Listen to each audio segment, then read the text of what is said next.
We got through the pilot episode, so. Did.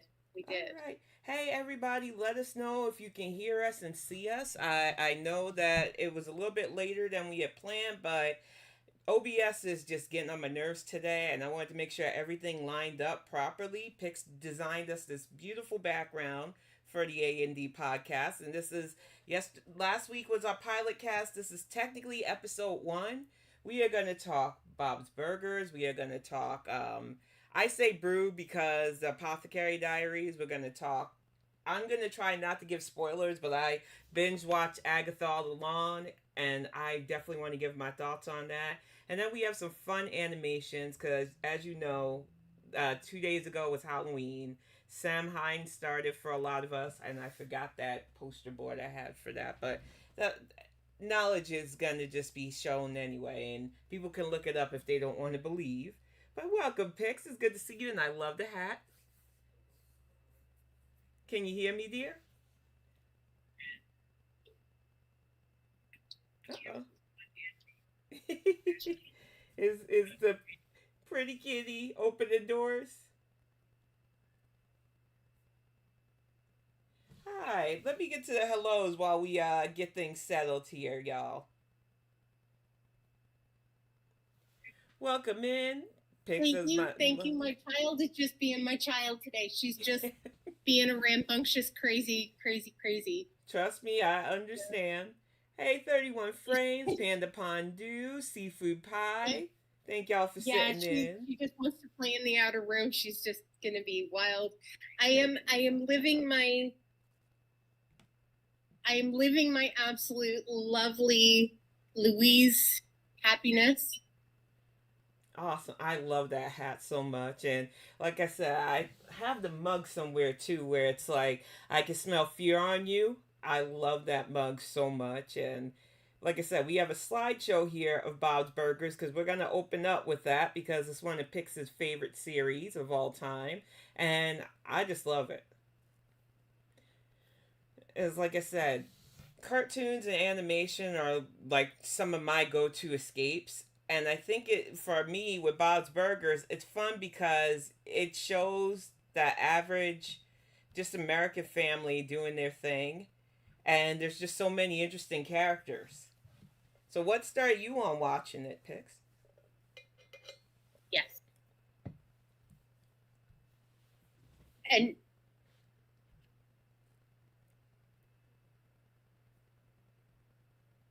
If the slideshow's distracted, let me know because I tried to put it in a good rotation for the characters. Can you hear me, Pix?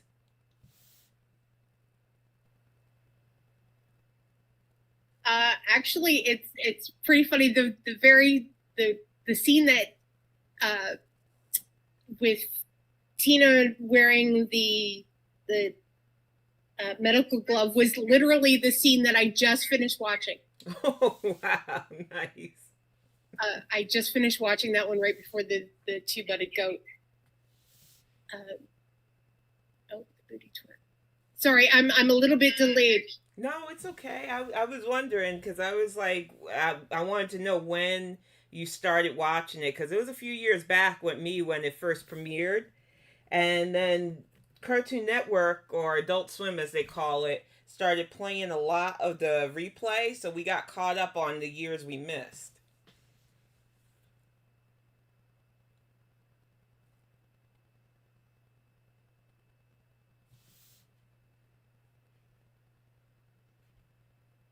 And let me know if we're still too low, Chad. I'm trying to turn up all the stuff, but I didn't want to get the echo that I got on Twitch.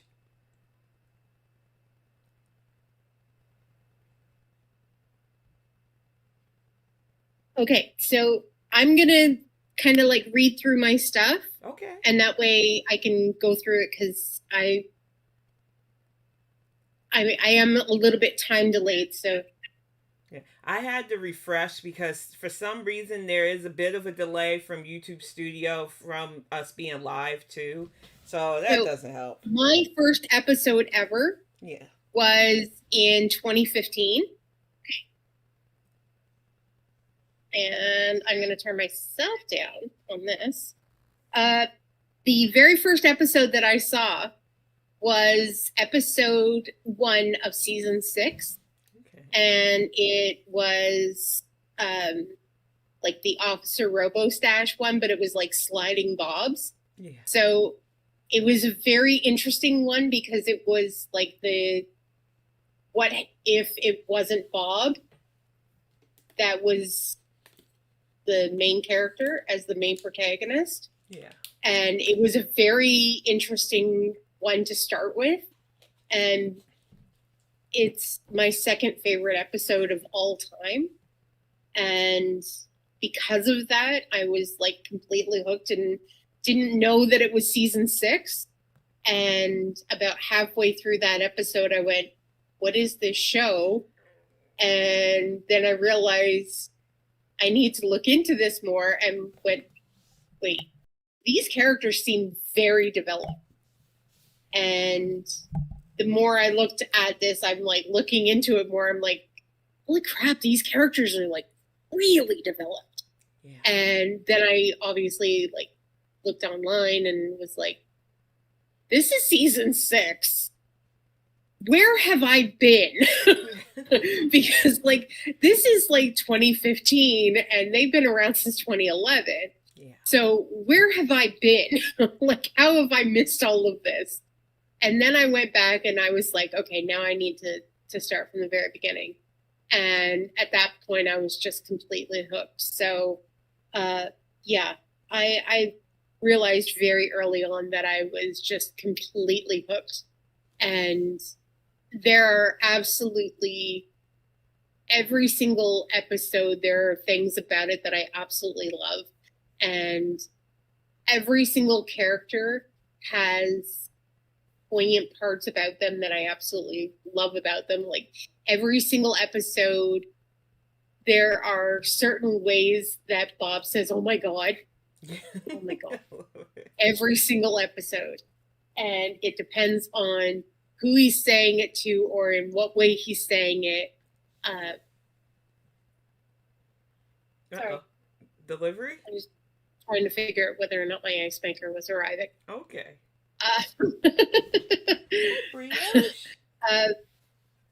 Or whether or not, like Tina, Jean, or Louise, or Linda actually, will always say something that has some kind of double entendre or something, but a lot of times they don't realize, like as far as the kids go, they don't realize they're saying something with a double entendre. Like for instance, one of them will be like, oh, look at all the seamen spilling out onto the deck and, Yeah. you know, or I'm going to pitch tent or something. And, you know, they're like, ugh. Or, you know, Bob will be like, don't say that. And they're like, why? And never mind.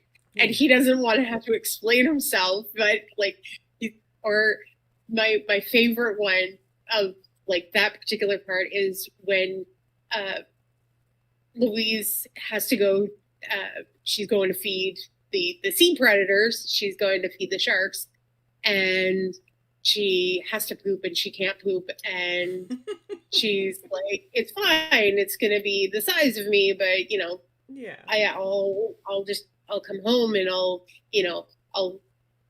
come home and I'll poop, and then it'll be like, you know, bim bam boom, see you next Tuesday. And he's like, don't say that. And she's like, why? And, yeah. well, can't really explain why you can't say see you next Tuesday. Because you're saying that to a 9-year-old. But Yeah. like I love that kind of dynamic because like obviously it's for adults, but at the same time, like trying to explain that to a 9-year-old without explaining that to a 9-year-old. Exactly. And I love that kind of dynamic as well, because it does lend itself to like an adult kind of entertainment, but at the same time for a child, you get that they recognize the boundaries. Like it doesn't know that, yeah. But a kid has heard somebody say, see you next Tuesday, and they don't know that there is a double entendre there. So, exactly. Yeah, there's always that kind of really fun thing. So, I mean, I can go in, like I said, I wrote 12 pages in less than 2 hours and 49 minutes. So I can go into this. I have characters. I have the whole thing. I know that we've got 2 hours, but I know that we also have a lot to get into. But I So want to how definitely about like we get break into down some of stuff because it's like I now, said, and then we can always come back to some Bobs, yeah. because I am more than willing to come back and answer some questions, because I could turn this entire podcast for the next 50 years. I can turn this entire thing hourly. I can do a daily podcast on Bob's Burgers Hey, and tragically, I still tally ho never and nutty niche. run out of things to talk about, because I love this show. Oh yeah. It is my comfort. I can come back in a panic. I can come back in an anxious state. I can come back in whatever kind of day I have had. And it does not matter where I am mentally. I can put on an episode and it grounds me. It gets my neurospicy in a calm state because it's familiar and it's safe, and it's not like any other show that has been out there. Yeah. Because every other show takes something from me and I have to put something into it, whereas Bob's is a family member to me and I'm a family member to it, because I've now given so much of my life to it and it's given so much to me that I feel safe with it. And I can put it on and I can crochet, or I can game, or I can Minecraft, or I can do 1,000,005 other things. And I can put it on and I can, it will body double for me. Or I can, go outside and do other things. I can paint, I can, whatever it is that I need to do. Hello, child. What would you like? I'm sorry. She just like. No, Hi. What would you like? we always love a dollar break, and it's like I said, I've been watching it since the pilot episode off and on, and then I do like block watching of the show. And one of my favorites was the ambergris episode, because they found that whale stuff, and the kids were trying so hard to figure out what they could get for it. I also love the art gallery episode. All right, so we're gonna let Auntie Cal talk for a little bit. So yeah. That's the beauty of Bob's, and I will come back and I will talk about characters and the music, and yeah, that was only page 1, by the way. So I've got 11 more pages that I've written. No so problem. Yeah. It's like I said, there was the ambergris episode, there was the museum episode with the painting of the butts. The aunt cracks me up because she's just so she's so quirky and weird that I adored her from the beginning, because unlike Linda, who's out there and wants to be like a star and did her music stuff and it's constantly in theater, and then she pushes Jean, who acts just like her, to be like that. I feel like the aunt is more reserved, but she does like painting, so I love that. And I love the way they got on that older couple's nerves with it, and they just decorated the whole diner with the pictures of the aunt butt drawings, and it was freaking hilarious, And I like that the characters have their own personalities. Whether it's Teddy, who is kind of clingy to Bob, wants to be his friend, and Bob is just like, yeah, you're my best friend, but you get on my nerves. And then you have the mortician guy, and then all the kids have their own distinct personalities, and I like that. Louise is obviously my favorite. She's just so chaotic. One of the things Greg and I was laughing about the other night was that project she had to do for her homework, and how Bob got involved inadvertently into a bank heist, and she's dealing with the cop. And the way she's talking to him, you would think this child was like 50 years old, but she's 9. So the way she comes across is just like, you are an old soul in a child's body. So I love that about Louise. I love that she's not afraid to be herself. Even when she's doing things like having a crush on somebody, it has to be her way. And I just love characters like that. And then Tina, who a lot of people don't realize, she has so much depth, from her weird quirks, that I like to call them, with the butt stuff and the zombies and stuff. Her complete love for Jimmy Pesto cracks me up too, or Jimmy Jr. And then just she's creative. And I think people lose sight of that because they hyper focus on her anxiety. But I do love the fact that she has a creative side. So there's just so much to love just about the Belcher family. And then they have so many different characters that add flavor to the combination. And I know a lot of people are like, well, Family Guy does that, and Simpsons do it, and all these others. But with Bob's, it felt more hometown. You know, Bob isn't like a Rhodes Scholar, but he's smart in other ways, and he loves cooking. I love that he comes up with fancy terms for all of his burgers. He's always try to push the envelope with the burgers that he creates, and he has a specially themed burger each episode. You know, when you compare him to like Homer, who, while it's fun to watch him, kind of painful to watch him too, because he epitomes the dumb husband trope that has been on in Hollywood for years. And it's like the one time Homer did get to be smart, it was a fluke. So it does get to be refreshing to see a family man, a business owner, who isn't trying to be more than what he is, but is trying to keep his family and his restaurant together. And I think that's what makes Bob's Burger so much fun. Oh yeah, when he tried potty training the turkey, I love that Thanksgiving episode so much. He went through so many turkeys and just did not understand who was doing it, and then come to find out that he's sleepwalking, pretended that well, not even pretending, he really thinks he's potty training, and I love stuff like that. And for me, because I do like the voice actor for Bob, because I'm an Archer fan. Everybody who knew me back in the day, I still use Lana memes and Pam memes and homegirl who changes her personality all the time memes, and you're not the boss of me. And I love me some Krieger, jazz hands. But for me, having a lot of voice actors that were in other series that I like helps Bob's Burgers out too. So, Pix, you have no problem talking about Bob's Burgers. I love the series. I know that the voice of Jimmy Pesto Sr. got into some stuff, but we ain't doing that today. This is positivity, y'all. We want to talk happiness about Bob's Burgers. Yeah, I'm just like, I could go on for real, because there are so many favorites for me. Oh, yeah, we got stuck in the wall. I love that one too. Linda is I'm telling you, I love it because she's not that much of a helicopter mom, but you can see how she tries to be in her kids' lives. And she's hands on, but she's trying to be cool with the hands on because she wants them to just succeed.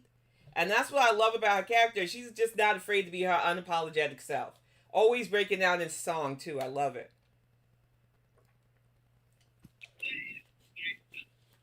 But, Pix, I'm telling you, when you told me that you wanted to talk about this, I was excited. For real, because, like I said, for me, animation, books, and everything else, all that kind of fantasy is just a fun escape. And I think a lot of people don't understand that for a lot of us, it's just a way to just have entertainment that we feel connected to on that level, but it's not personal. It's just us having fun, being entertained. Hi, Blondie. Thank you for the lurk, honey. And I love it because it's like you said, it doesn't take from watching. It just gives you that joy, and you really get to enjoy the characters, the music, the different storylines. But it just all comes back to Bob and his diner, and just having fun, and the hijinks they get up into, especially when Teddy's involved. Like I said, Teddy is the ultimate best friends to me. And I know some people, like, he gets on Greg's nerves for some reason, because I think everybody has that kind of Teddy in their life, whether they want him or not. But I like Teddy because he is a real ride or die for Bob. I think he epitomizes a friend that just wants to see his friends succeed, but wants to come with them too. And I love that. It's like I said, Pix, if you got notes, I want to hear what you think about the characters for real. And we appreciate all the lurkers. I just love that you want to be here with us to talk these discussions. And like I said, when we do get to the Agatha section, I promise I will not give too many spoilers. There are just some things I want to get off my chest about that series because I binge watched it in 2 days this week. kind of take my mind off of stuff. And I have some strong opinions about it. And I'm not sure people will agree, but I do want to say what I have to say about the series. Okay. But Pix, I just want to hear what you think about a lot of these characters too. And I paused the rotation just so that we have some of them up here.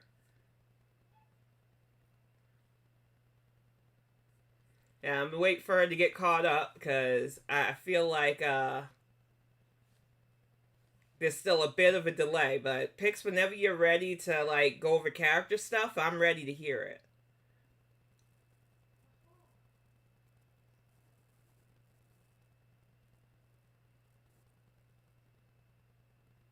You okay, Pix? Okay. So as far as yeah, the delay. It's okay. Okay, so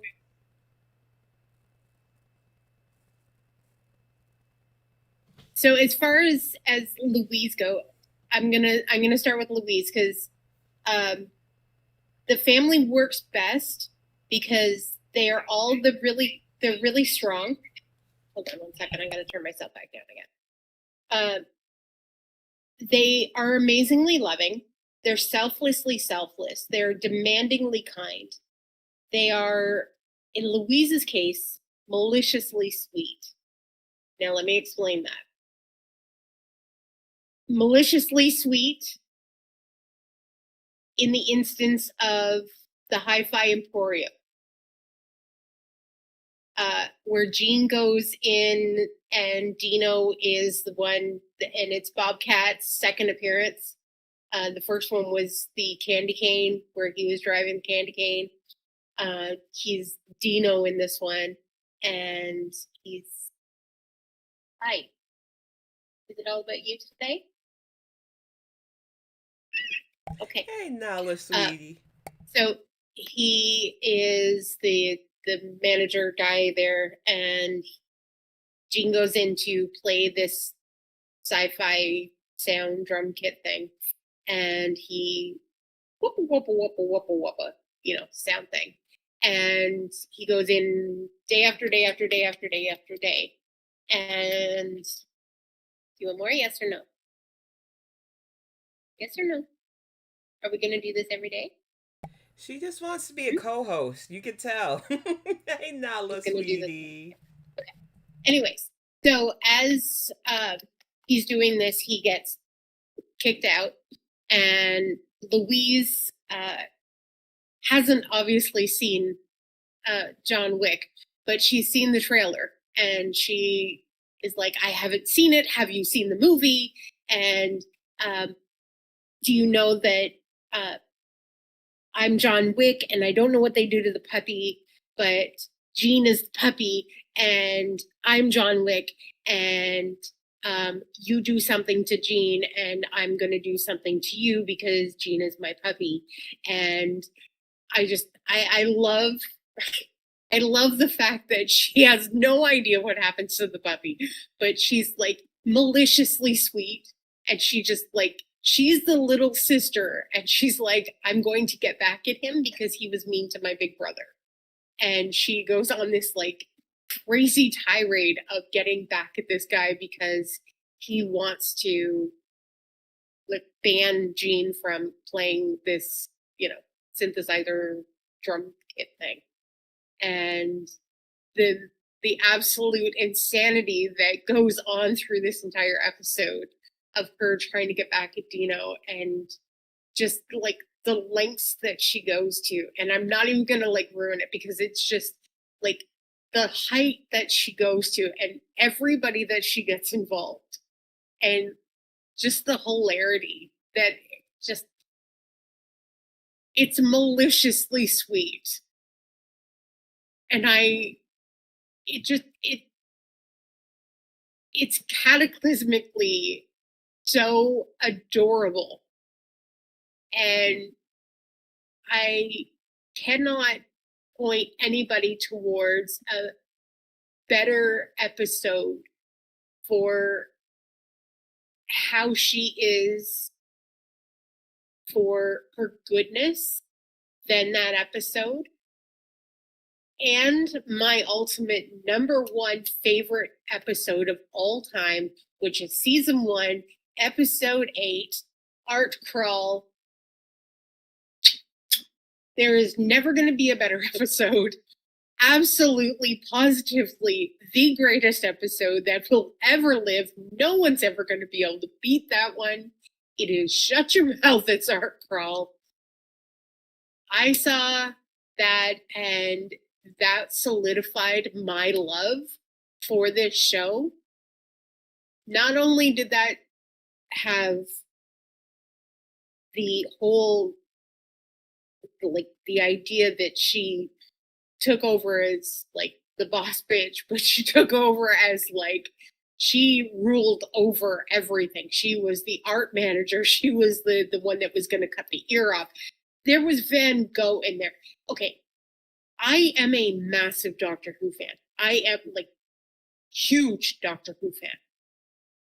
The fact that Jean paints a picture that not a lot of people understand the depth of that picture, and there's mention of Van Gogh, Leonardo DiCaprio is mentioned, which makes me laugh even more, and tragically, Delicious and I have had several conversations about this, because one of the artists, like, Leonardo DiCaprio, it's Leonardo da Vinci.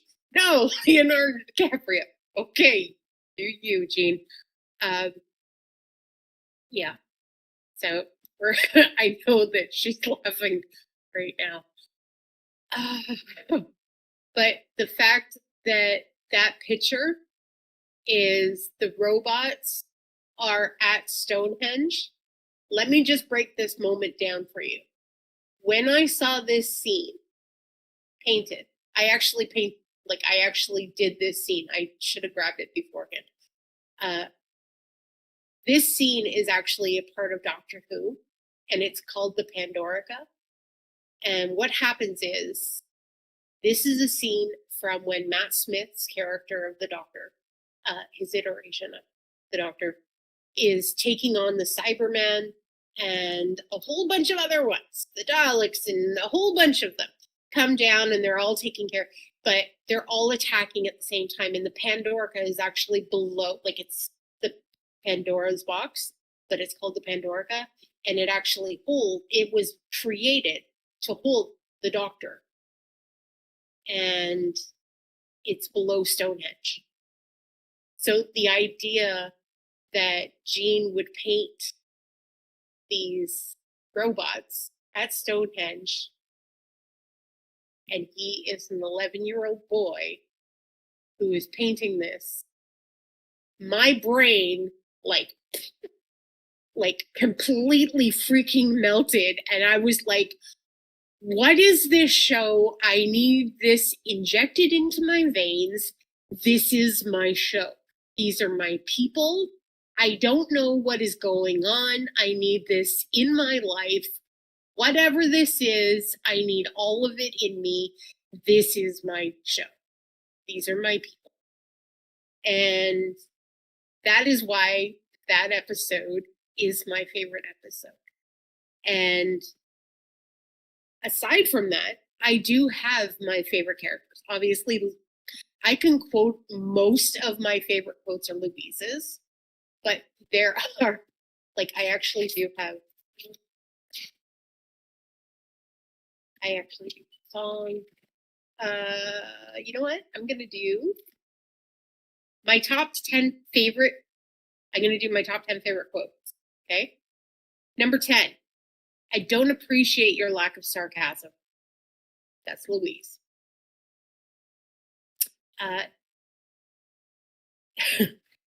I can actually give you the episodes. That's how good that's how much I'm, like, I know these that well that I can actually tell you what episodes they are.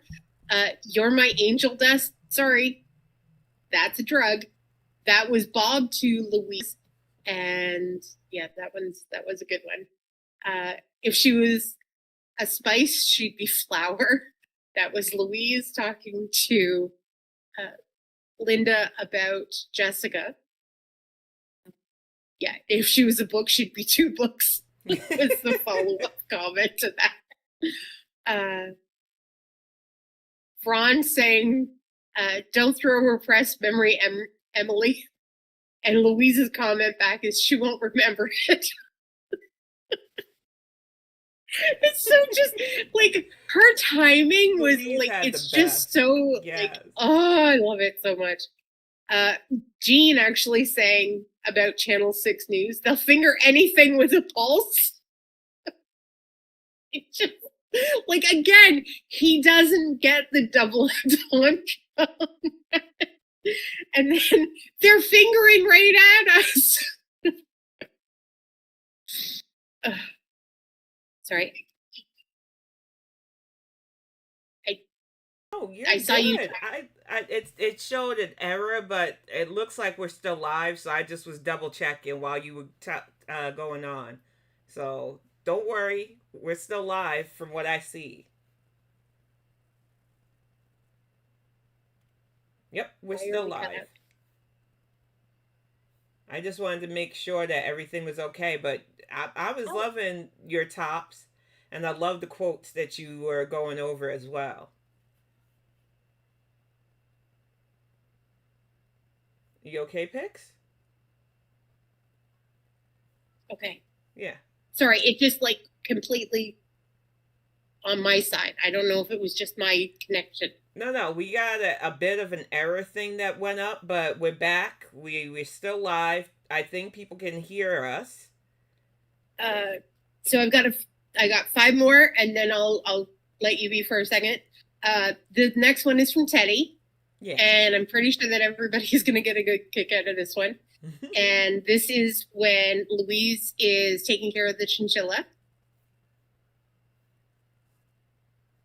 Oh. We're still live. I can see it. Oh, there is an echo again. Okay, I'm going to mute my mic to make sure.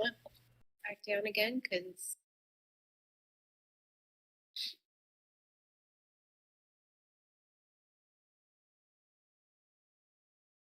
Sound is good? Okay. Thank you. Okay, yeah, I have to keep remembering to like turn down the volume so I'm not like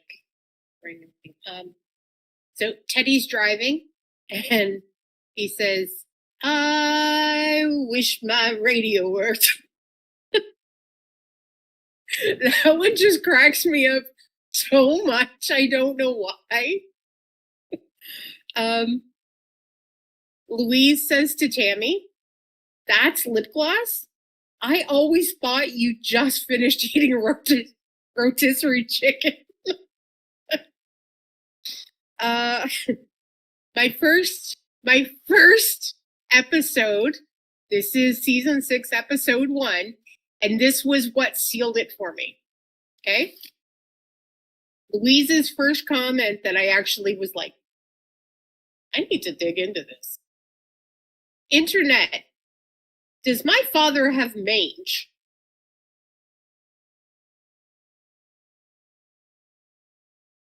Number 2, and I think this one you're going to actually, this one's always been one of my favorite, well, it's number 2 for a reason, but it has an even more poignant reason now, and I'm still waiting for my delivery, and you're going to love it even more because of this. It's frozen water, and they call it ice, and it's going to change the world. Even more important for today when my ice machine arrives. I love it so freaking much. Like, it just like so much more poignant for today. And by the way, everybody, Cal, I love her. She got me an ice machine for my birthday. Hello, thank you. Well, and obviously, number one, shut your mouth. It's her.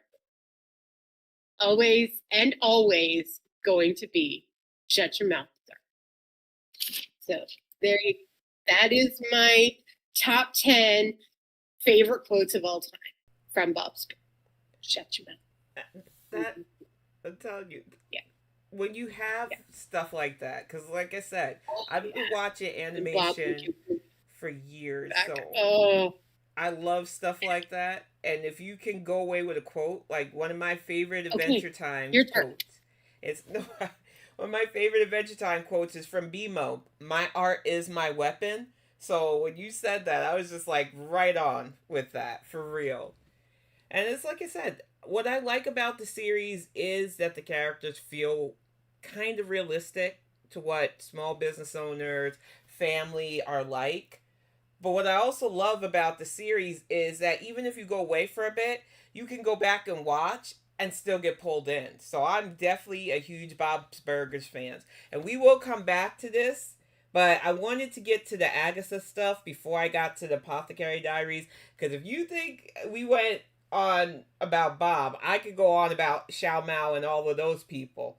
But I want to talk about the Apothecary Diaries just really quick. Not the Agatha All Along really quick, and I am going to do my best not to give spoilers because I'm not sure how many of you have actually watched that series or not. And I want to be respectful to the fact that some of you did not get to watch this series yet. And one of the things I was excited about it this week, and oh, the slideshow's going, I don't want to get to that point yet. Let's pause it there. Is that it's Halloween. I was having a bad week. I just needed some Disney Plus to escape with. And I was just like, I am going to watch this Agatha All Along because I liked her in WandaVision. I thought the character was spicy. I thought she brought a bit of depth. And being a villain, I'm okay with villains. I think a well written villain can make a story fun. So I went in it hopeful that we get to see her backstory, we get to understand a bit more about Agatha, and we did, and I liked some of it. But what I really felt just annoyed with was the fact that once again they're trying to tie it too much into WandaVision with the where they're going with the story. And it just glorifies the fact that people still believe that any woman that indulges in the path of witchcraft or anything else has got to be in with the devil, has got to be in with evil, self serving, will betray their sisterhood. And it's just a backbite, and that I didn't particularly enjoy. There are plenty of characters. Everybody who knows me knows I grew up in New York City, so I love me some Patti LuPone. I love music. This show had a lot of that.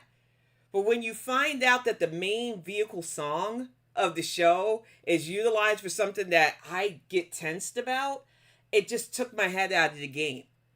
And with Agatha, I can understand some of her motivations because I always say I'd rather be the villain in people's story because it's a lot less exhausting to be hated than it is to be liked. Because you got to keep up a facade of being liked. So I was down with Agatha being that way. I could understand that motivation.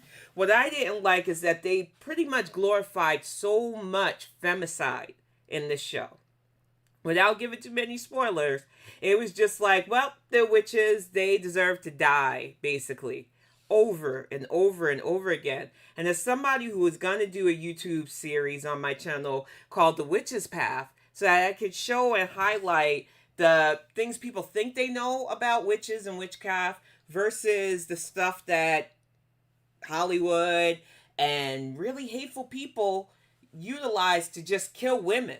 Like, people think witches are just these people that fly on broomsticks and stuff, and it was just a blanket term for a woman that had too much knowledge, got on somebody's nerves, inspired jealousy. Maybe her garden grew a bit better than the other woman's or other people. Maybe she was just too mouthy to her husband. Or maybe she was inheriting something that somebody thought she didn't deserve. And back in history, they used it to really just destroy women. And there were a lot of people that didn't seem to understand or correlate that. And even now in today's countries, there are still countries out there that justify killing women under the guise of they were witches because they were either too mouthy, too knowledgeable. And most women back then didn't have a lot. Learning was not allowed. Having your own was not allowed. So if they did anything helpful, whether it's to make a salve or to help with birthing techniques as midwives, they had to walk a fine line of being actual medicine women and being accused of witchcraft. And everybody wants to lean into that negative aspects. Oh, they place curses. They dance naked in the woods, which I don't think is a negative, but I wouldn't do it because it's cold where I live. They always hyperfixate on the potential negative of witch and knowledge. Well, I prefer the term shaman for myself instead because it's a constant study. It's a constant pulling in knowledge, which really is powerful in its own right because if you come with facts, people can't beat you up with fiction. And I just feel like this show glorified a lot of the negative stereotypes of both witches, covens, women, and they're not the only one. Like I said, I did a whole slideshow because I wanted to show I love me some coven. Don't get me wrong, I think this series was fun. But it was another one that showed that they don't understand what a sisterhood means. And it was just a bunch of witches, and they had way better representation to me than Agatha. I loved Agatha. I loved that you had different, like they had the divination witch, they had the protection witch, and all that stuff. But I still feel like it felt forced, and the characters felt more pretty. And I think what AHS did was show that any woman could be a witch, but it was still a lot of backbite and backstabbing. But you got a lot of history too of Louisiana, which I loved. And I just loved all the characters' personalities, and Stevie Nicks got to be in it. But with Agatha, what troubled me with the femicide stuff was that it just kept glorifying the fact that people will watch women just betray and kill each other for power, which is not what that's about. A lot of oral traditions could tell you about what just being a smart woman and trying to like dodge dying for it entails. And then on top of that, you have the fact that people will ignore the fact that women are still being killed as witches in our society because it's easy to just discard us. And it's just taking away our voices, taking away our power. They also leaned into the tropes of the green witch with the hook nose, which has its roots in anti-Semitism. A lot of old fairy tales with the evil witch that eats children were a way to vilify Jewish women and just justifying their deaths. And like I said, with African shamanism and Native American shamanism, which are two different things but rooted in a lot of the same cultural stuff with healing and protection and stuff, you've seen a lot of people try to vilify, especially African witches and Caribbean witches, they practice voodoo and Santeria for our Latina sisters that do the craft. And it's all about the curses and bring about dead and stuff like that. And it's like, if more people just in tune themselves to knowledge and understand that this was used as a blanket way to like destroy women's voices and to tell us you cannot be smart enough or too smart. You cannot be your own person. And how dare you want to be independent? We think what you're doing, surrounding yourself with knowledge and tomes, means you're freaky and we want to destroy you for it. It bothers me when you get mainstream shows like this that are really popular just pushing those tropes. And I wanted to love Agatha, and I liked a lot of aspects of it. You got me at music, all-star cast, loved the inclusion, the representation that a lot of people had. You had Jewish representation, LGBTQ plus representation. I love the crazy bitch that they got to play deaf too.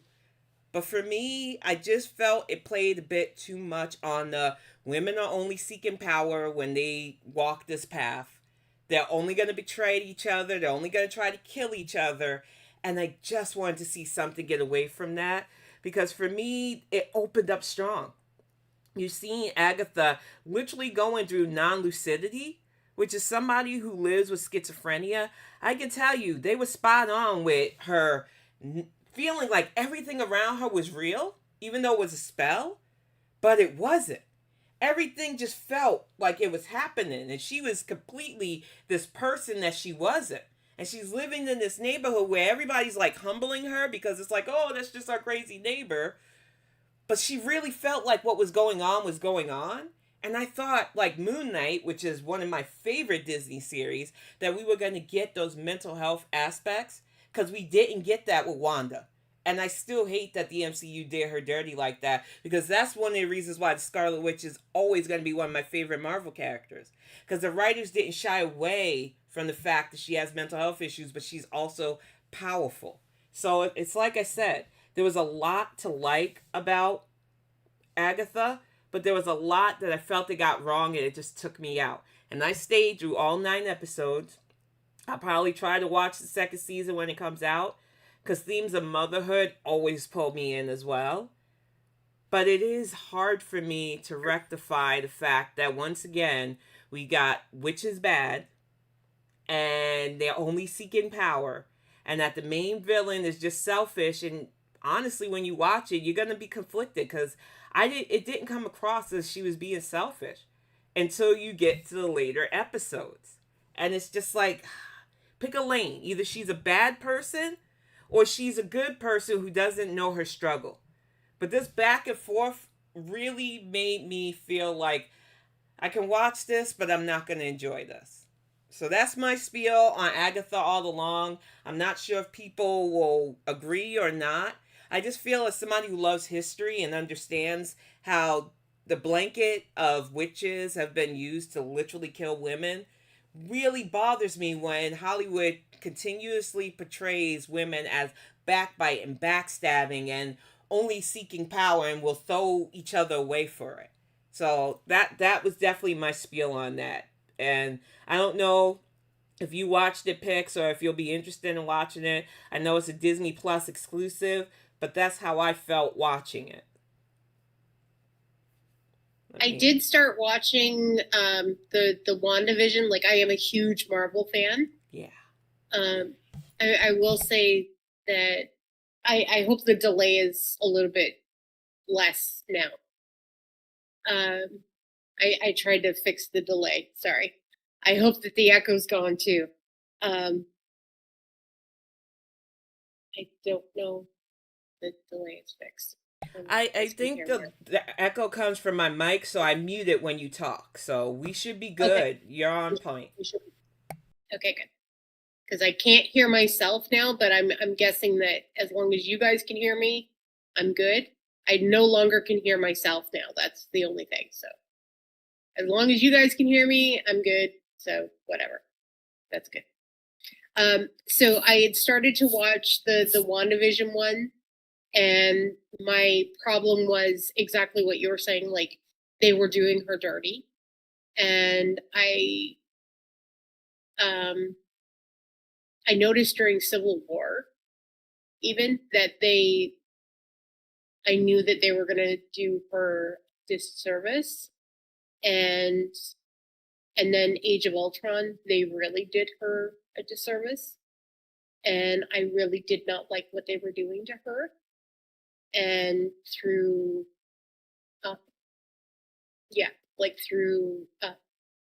everything that they did with,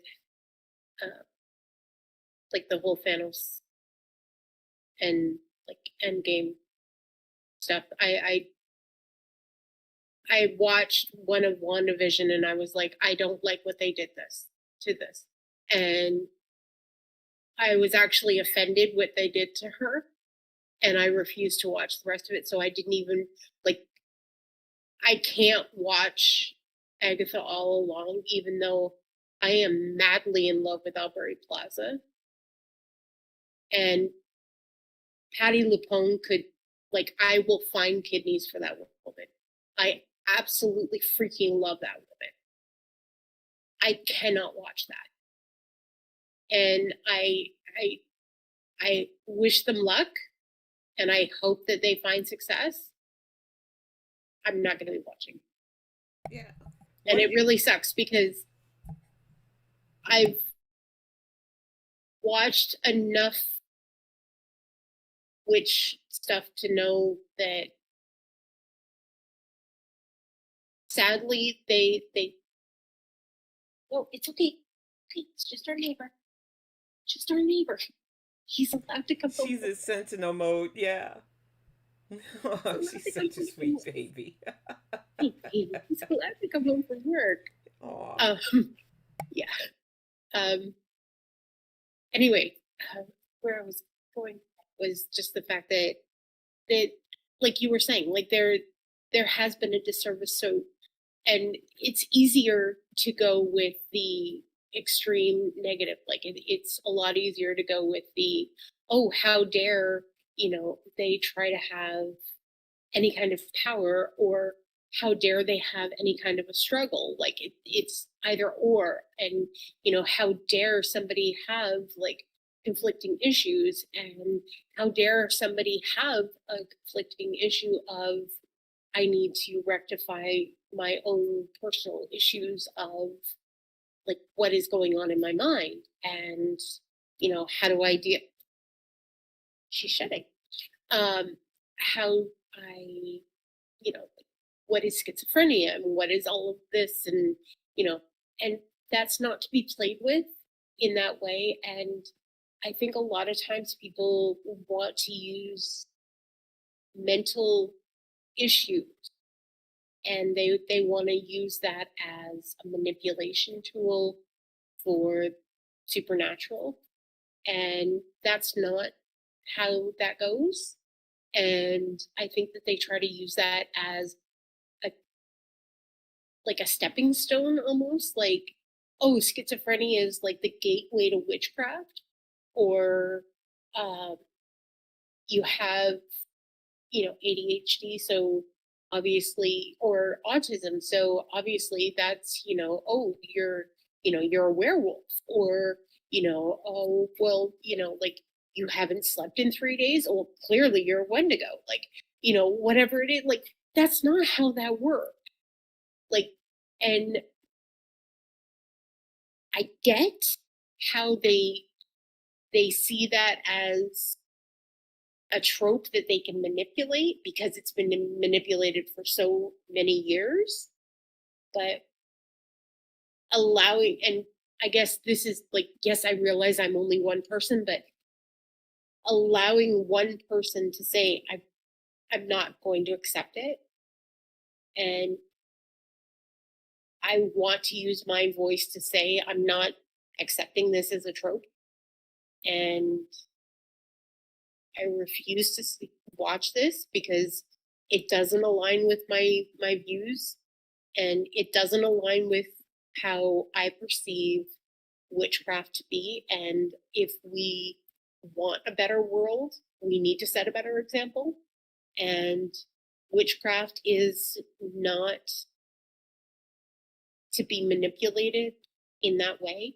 Yes, there are dark forces, and yes, there are people who manipulate the supernatural world in a negative way, but there are white witches, like light witches, and there's always going to be a negative side. There's always going to be a positive side. There's always going to be a neutral side. There's always going to be a chaotic side. There's always going to be the polar opposites. But because of that, why do we always have to lean towards the dark always wins? We don't need it to win. So why does this always have to be the trope that everybody has to look toward? Why can't we say, you know what? This has been played out. Why can't we have all of this? Because you know what? This can be just as much fun, if not more fun, to play on. Why can't we start creating happier, fun, light tropes? Why can't we create healthy tropes that we actually embody and want to promote and want to shine and want to actually learn and teach and grow with, so that we do have the actual future Wicca and future pagans and everybody else who wants to come and learn afterward, even those who are theologians and those who are non-theistic and those who are just curious, who are humanists and who are just, the I don't know. Exactly. To me, it's about just curious. Yeah, it's about knowledge seeking too. And I think what troubles me is that like they bring up stuff about Salem because everybody brings up Salem. And what they don't understand about the Salem witch trials was it was just a shit show, basically. Anybody who understands that history from Massachusetts knows that it was literally just a way to lynch a bunch of people. And one of the most badass characters from Salem wasn't even a woman. It was Giles Corey who literally let himself be pressed to death because he was not going to admit to something he wasn't. And he was just like more weight. And so they pressed the life out of him. And my thing is with the darkness, I can understand it if it's written well. Because I put Moon Knight up against Agatha, who not only touched upon themes of mental health, multiple personalities, and uh, dealing with a harmful parent so that YouTube doesn't zap us for using the word CA. The Yeah, fact yeah. of the matter is, they took something that was dark, interspersed with Egyptian mythology and mysticism, because I need to remind people that paganism and witchcraft, whether it's Wicca, whether it's shamanism, whether it's Santeria, or uh, voodoo, comes from mysticism. It is a Yes. form of spirituality. So what troubled me about Agatha starting out with the mental health leans, even though they, I don't want to give spoilers, they explain why. I felt like they did it a disservice because it was a woman going through it than they did for Mark in Moon Knight because he went through trauma, and it was a way to show how trauma can affect somebody's mental health whether they're here or not. So I felt there was more respect paid to Mark going through his mental health than they did at Agatha at all. And that troubled me because they had such a strong premise to show what it's like to not be lucid. But once again, it's because it's a woman. And just to bring it back, the only thing WandaVision got right for me was Wanda and Vision being together, because that was always a solid story in the comic books and beyond. I'm glad they didn't go too deep into the whole Mephisto helping them make their children bullshit that the comics did, because Wanda was powerful enough to manifest her own kids with Vision, and I like that change.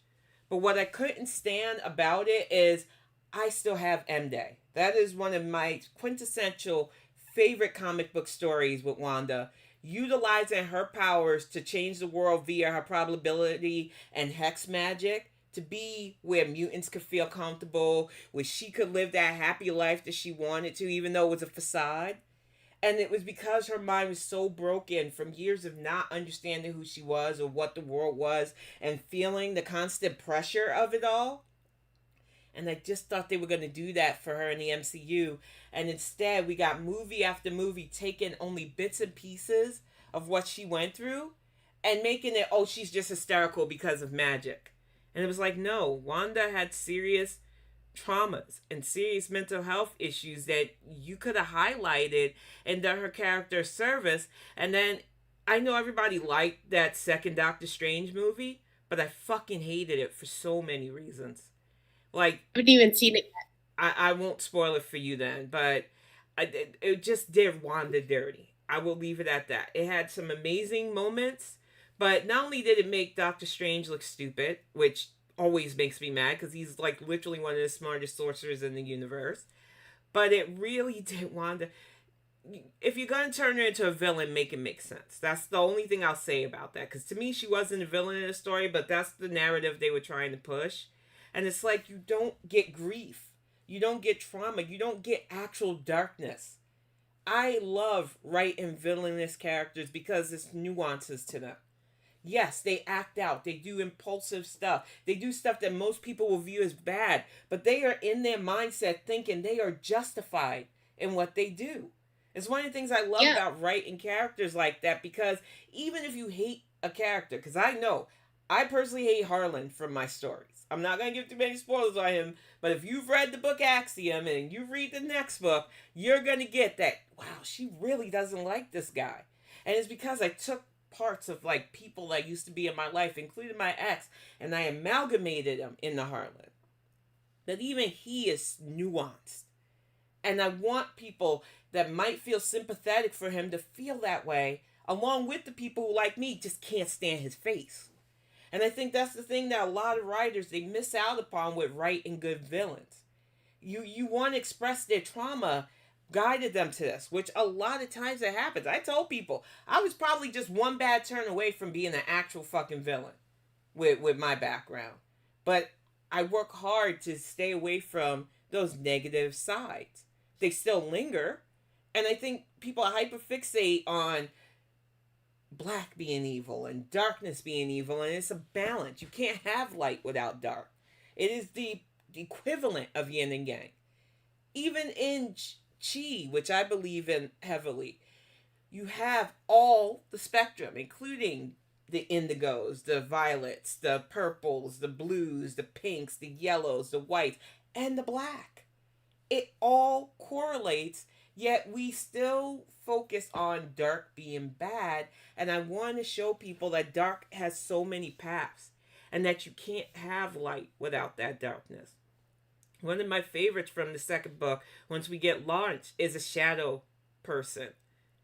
All their powers come from the shadows and toxins and stuff like that. And most readers might view them as evil people at first, but they aren't. They are literally the eyes, the defense, and everything. And I hope that people understand that's where I'm going with it, even as they sneak about, because so many people think stealth is bad and shadows are bad and this is bad. And it's like there are ways to write this and give it its proper respect. And I think Marvel misses out because in the end, they're just trying to make money. And while they have characters that people love, at the end, it's not about storytelling for me. It is more about what's marketable. And this is marketable. Yeah. Agatha is definitely going to make them some money. The music alone. I wanted to love the main song of the series, but when you get towards the end of the season and you tie it together, I can't even sing that song now because I know what it's used for and I'm not okay with it. And I think people have to understand that while there are going to be a lot of reviewers that just love this series, and they have a lot of reason to love the series, it's a visually pretty show too. If you know the history of how women were persecuted, and men too, there were men that were literally lynched for being witches. And just the way people dismiss mysticism, whether, oh, tarot's just a scam, or, oh, none of this is real and stuff. But yet there are so many of us that indulge in it because we feel connected spiritually to the cards and astrology and stuff. So it's just like, why can't the world just accept that there are people that like these things and that feel spiritually connected? And even if you don't understand it, I don't go up to the people that like to read the Bible or wear a cross or any of that stuff and say, this is mythology to you. Why do you believe so strongly when you don't have enough things shown to you? Because that's rude, and I would never disrespect somebody's faith on that. But I feel like it's an easy punching bag for pagans to be laughed at and joked on. Even April Fool's is a literal holiday to make fun of pagans. So it's like baked in our society. Yeah, and to just touch on that for a quick second, and then I'll go back to what I was going to say about the darkness. I know that we're going to have probably a full podcast, probably closer to April Fool's Day, about how neither of us don't like pagan or like the whole pranking and stuff like that. Like, I'm not a fan of pranks at all. Neither of us get it. I totally understand that, and it's just so as far as like, I wish that the perception of it's the dark tropes that I have a problem with. It's not the dark arts. Because so let me kind of explain, because a lot of people are used to seeing necromancers. Like my brain instantly goes to like the tropes of I play D&D, so yep. Yeah, like my brain instantly went to D&D, and then the the the voodoo, it instantly goes to like the dude in Louisiana in the Princess and the Frog, where that's the first thing that you automatically see is you only see the nasty dark. Like there is better dark stuff.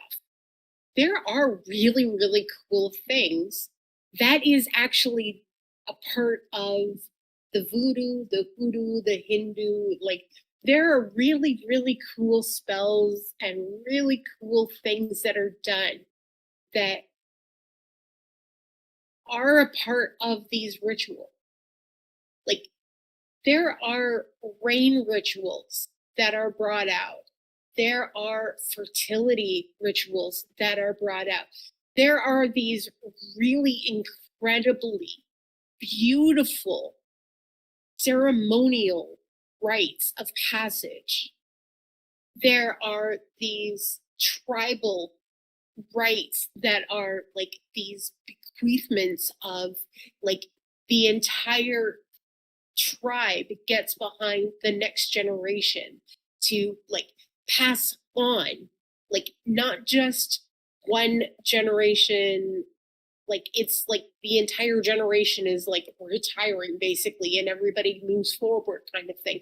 Like there are ceremonies and rites and rituals that are taking place, and these are the dark things that dark, but like there are parts of these things that are classed as dark rituals that nobody really pays attention to, that are actually dark rituals if you look at them. But no, they're not happy rituals, but they're beautiful rituals. And these are the things that people should actually be looking at, because these are things that, like, It's kind of like Dias mummification. los Muertos that honors the dead, the Day of the Dead, Exactly. This basically. is world Yeah, course. yeah. Yeah, like mummification is a dark ritual. It's an incredibly dark ritual. Mummification is something that is a preservation. It's a dark ritual. It is something that is done. It's a spiritual thing. It is, and it was not just one person. It was down to the animals that that person had. The entire group that was within that person's like household, their animals included, were mummified. That's a huge household. Yes, I realize it's just me and my queen, but that's like a huge, huge household. And pets were That, considered family. yeah, like for a pharaoh, that's thousands of people and animals that were mummified. That is a huge, huge group of people. And that is a very dark ritual. But these things are not looked at as being like tropes, because they were looked at as, you know, oh, these are ceremonial. Okay, so where does it cross over from being a ceremony to a dark ritual of, oh, we're going to make this a bad thing? Okay, so druids are okay, but voodoo wasn't. So where's that line? Because the color of the skin? So because, and this is the big thing, because the color of the skin of Egyptians was light, it was okay to mummify. Do I even need to finish that sentence? I'm not trying to divide that. I'm just saying. I get it though, and it's like I And said. that's the sad thing. Yeah, That's the really, really sad thing. And I'm sorry to always bring it back to that, but that's where it always ends up going there. Because if you look at Hindu, that's where the line starts to draw. And I'm like, really? because there's a melanin color. And that's where it gets really sad, because that's when you get people starting to say, oh, look at that. That's where there's a divide. No, there's no divide. There's no bad anything. You look at that, every single person has, like, you don't look at a color of their skin. It does not matter. There's rituals, there's rites, there's ceremonies everywhere. Don't look at the color of their skin. There's ceremonies everywhere. Everybody has good and evil and in their past. Every ceremony has their own version of, crushed bones. I'm not even going to go further than that, because It's no problem. It's like I said, when it comes to what people were willing to learn and what, you know, historically has been vilified in any sort of, non traditional faith or spirituality, it just goes to show what people will make popular and still kind of, because, one of the main horror villains is a mummy, and it's like mummies were guardians to keep the dead from being invaded, and they didn't really do a good job because we're still having people dig up actual sarcophagus and pretty much invade the dead space. I just feel like people don't get that if you're gonna betray people's cultural stuff and their spiritual path, do it respectfully. Just because you don't understand it doesn't mean you can't do it respectfully. But like I said, we will definitely be bringing up this topic again because witches aren't just about the fall, even though for a lot of people who lean into those spiritual leans, this is our holiday month. Samhain, the thinning of the veil between the spiritual and the physical. There's a lot of good that comes with, learning about this stuff. Just like any religion, it's okay to learn. That way you're more respectful to people's beliefs and you don't purposely try to step on that. But this is why I love to talk about strong women and strong characters. And I brought this series up last week, and it was greenlit for a second season. But I want to just show the opening to the first season, and then I'm going to just go into a little bit of a spiel about the Apothecary Diaries, because to me, Mao is one of the best written characters in anime I've seen in a long time, and I just love this series. So we're gonna play this really quick, this opening, so that you can just get a feel of why this show and these books are in the opening. But if you know the series, you will understand the different aspects that they show. Because at the end, you see her and Junichi, and it looks like they're solving mysteries, which they do. I love it. You've got Imperial Palace drama. You've got a cavalcade of just interesting characters. Let me get this slideshow up because, no, that's the Bob's Burgers. Let me get, there we go. The fact that I love historical stuff shouldn't be a shock to a lot of people, but I love especially Imperial court stuff. And it starts strong with this girl who just wanted to be a simple apothecary. She's out in the country with her father. She gets kidnapped and ransomed to the palace as a worker. And then she saves the life of one of the princesses. And she did it because she realized that there was something in face paint that was causing a sickness for the baby. And you can see her right there before she gets kidnapped. And the baby that she saved. And there's a lot of court intrigue with Mao, and I'm going to pause it right there because she loves poisons. She loves experimenting on herself, and you see in the beginning where she has the red marks. That's literally from like testing out different plants and poisons and allergens, because it's her job normally with her father. And that's a complicated thing that I won't break down because I don't want to give too many spoilers. They go around and they help people, whether they have STDs, whether they have illnesses, or whether they want to give birth. And what I love about this is they don't shy away from the fact that women are commodities back then, especially.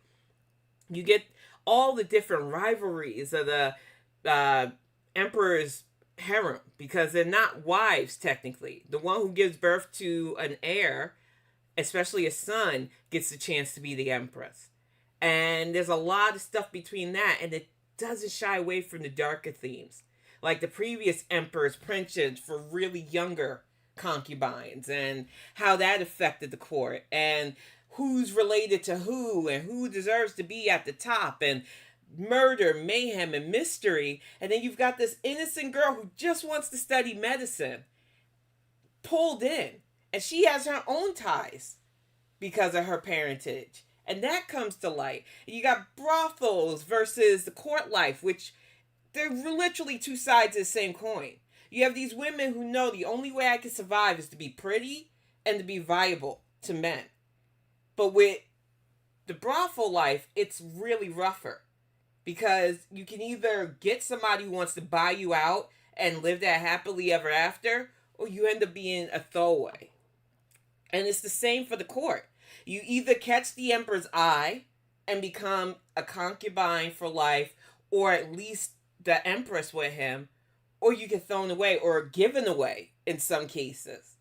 And what I loved about this series is not only didn't it shy from the reality of this, but the lead character is just so fucking lovable. Her name is Meow, just like a cat. They love showing the cat themes and stuff. But she is so super smart. And she knows she has to be careful being super smart. And one of the things I loved is she made herself ugly, which in anime is ridiculous. Even their ugliest characters aren't ugly to most of us. By putting like clay on her face and like disfiguring herself so that she wouldn't be grabbed up. Because she normally worked in the red light district helping with healing and everything else. So she kept that gaze in court life until she couldn't. The woman that she saved her baby's life was like, no, I need you to work within my court. So you see her go from I've got to be hideous to this beautiful transformation, and then her partnership with Janishi, who has his own stuff. And the whole reason why he falls for her, because I'm going to say he's falling for her, because I'm like issue 74 deep into this, is because she rejects him. He's such a pretty figure and pretty face that everybody in court throws themselves at him, and he's pretending that he can't even do anything with women. So I love the dynamic of that, because she finds him repulsive and doesn't fawn over him. He's like, oh, I like this girl. And he's pursuing her in the proper way. And it's a good storyline. And I just love the difference with them, because she's had to help him go undercover, teach him how to be a commoner. While she was a noble lady, they've solved so many mysteries, and they've saved each other's lives a couple of times. And I just love the character dynamic between them. Because as you can see from this panel, he is constantly trying to flirt with her, and she's just like not having it. She's like, ugh, and just repulsed by the thought of being flirted with. But they're always there to catch each other if something happens. That she was doing this beautiful ritual dance to send a person who's leaving the court off. And I love this series. I love the character, and I really think if you can get your hands on it, because there are a lot of free sites. I go to Manga Deck so I don't mess my books up. Because as you can see, the artwork on these books are just amazing. And these are just the first 4 that I brought in. And it's just beautiful artwork. And you can see, like, the court women and characters that help out. And Janishi, who, he is so androgynous. Like, there are times where he dresses up like a woman, and you can literally believe that in some life he was definitely feminine. And I love stuff like this. And I would recommend this series to anybody who wants to just get into a lighthearted, but historically not completely accurate, because they have to do things for dramatic purposes, but it'll give you a little bit of insight to how court life in both feudal Japan, and they borrow from some feudal China, is. And I love it. I am just enthralled with this. But I told you I was gonna go off on it, Pix. No, I love it. I love it. Talk away, babe. I love it. And it's one of the things that I feel like a lot of people that only know anime from like DBZ, which I love DBZ too, or some of the more popular, I'm a Sailor Moon girl for life, they think it's more kiddie. And I know, because I've been watching anime for years now, that there are plenty of shows geared to us adults. and especially geared to us nerdy women who just want to have fun. And I love mysteries. So when you have somebody who's not only a smart girl dealing with palace intrigue and solving mysteries from death to missing things to helping people get their inheritance and stuff, I just love shows like this. And I was like, I need more of this in anime.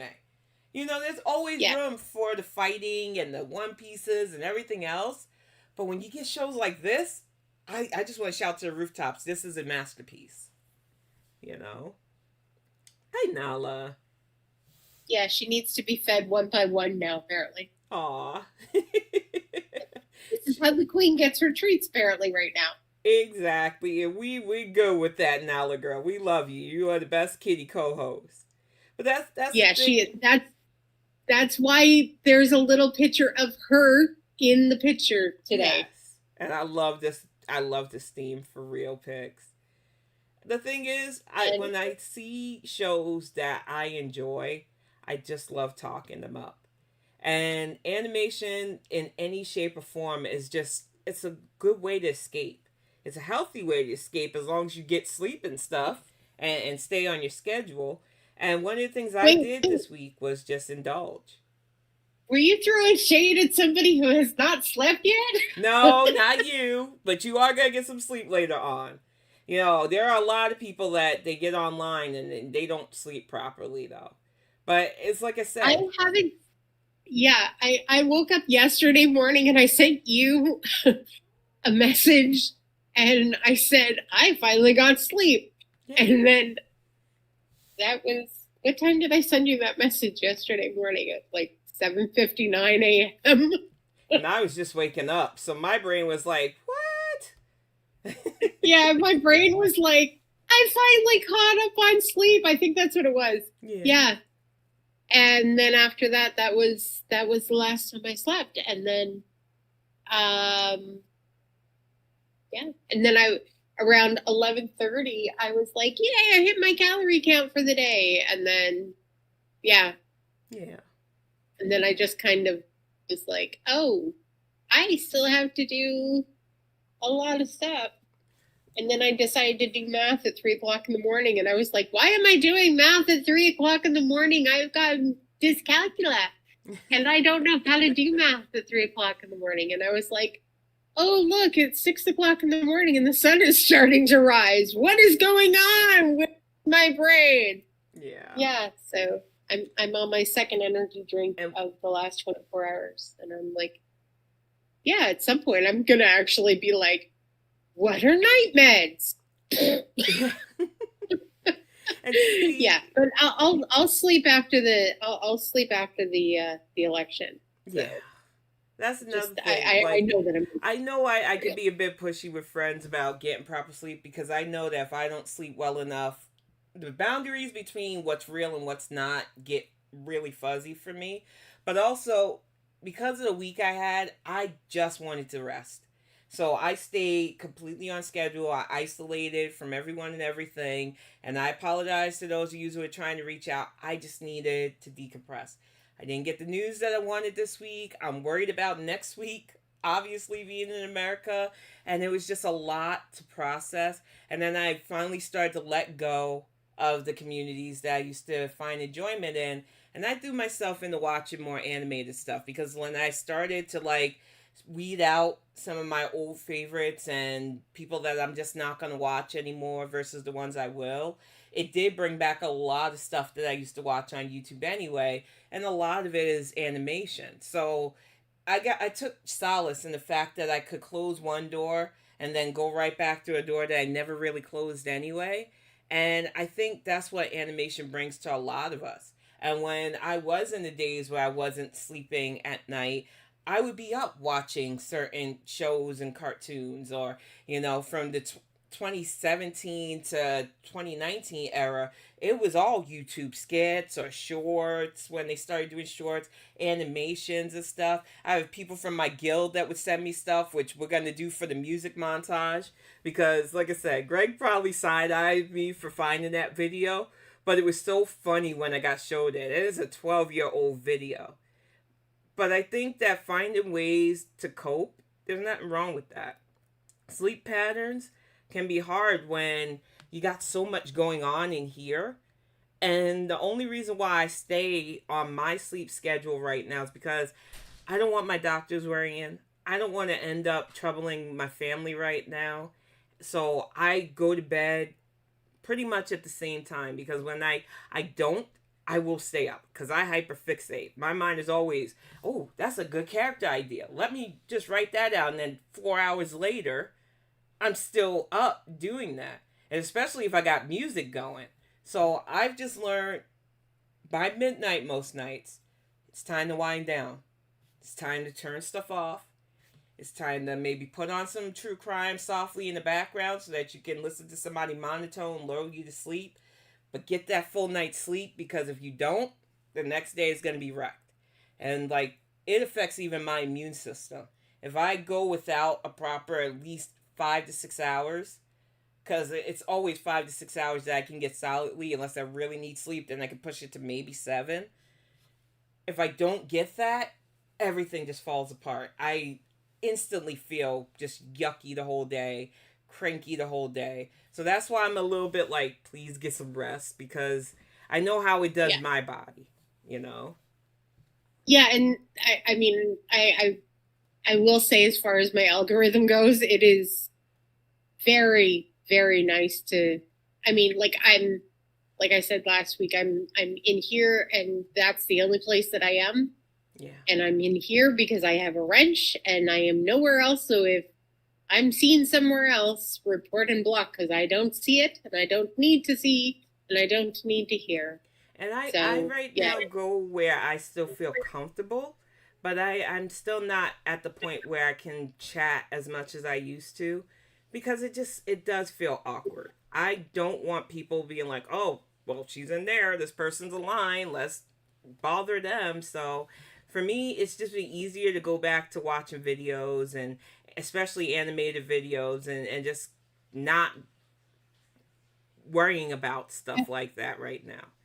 Because, like, I will say, sorry, I didn't no, mean to cut you off. no, it's okay. I will say it will be interesting after Tuesday, see what kind of difference the algorithm is going to be as well.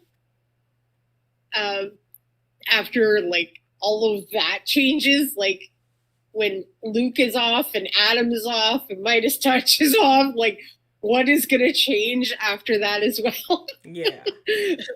Like how much that's going to change my algorithm. Like, oh my goodness. Yeah. Because right So, now, that's another thing that comes up. Tabitha Speaks as well. And so many people that are covering what's going on and what we hope for on Tuesday. So it's like I said, I'm starting to see a lot more of the stuff that I watched back in the day. Hi, Jan's Views and Alien Holly. It's good to see y'all. But I really do feel like this week especially, I just needed to disconnect my brain from everything. So if I wasn't watching like Disney Plus streaming shows, I just went on YouTube and watched animated shorts, animated series. And then last night, Greg and I started talking about that one series that it's not even a series. It was a college project that my friend Shady, short for Schadenfreude, who is in the guild, showed me years ago. And I remember showing it to Greg, and he was just like, it's good animation, but he was weirded out by some of the aspects of it. And I was just like, this is my wheelhouse. I am glad that clearing up some of this stuff, I am now seeing some of this old stuff again. And speaking of Jan's Views, I did not forget about the doodle off. I found the box with my, what do you call those things? I'm blanking right now because I have my draw tablet, but I like to hand sketch on paper tablets. Not paper tablets, but I have sketch pads basically. So I'm going to get one of those. I'm going to get my stencils. And Jan's Views and I, we're going to plan out a fun draw off because I love stuff like that. It's going to be like doodle art and stuff like that because my hands kind of shake still, so I don't get to illustrate the way I used to. But it'll be fun to like try to do that stuff again. But it's like I said, animation has gotten me through this week, you know, because it was a rough week of letting go, of not getting what I wanted, but knowing that I can still try. So that's all I got to do is just look forward to the positive.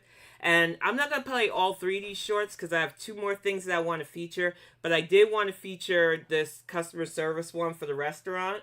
Because if anybody has worked either food service or customer service, you've had to deal with somebody like this. So I'm going to load this cartoon up really quick for us.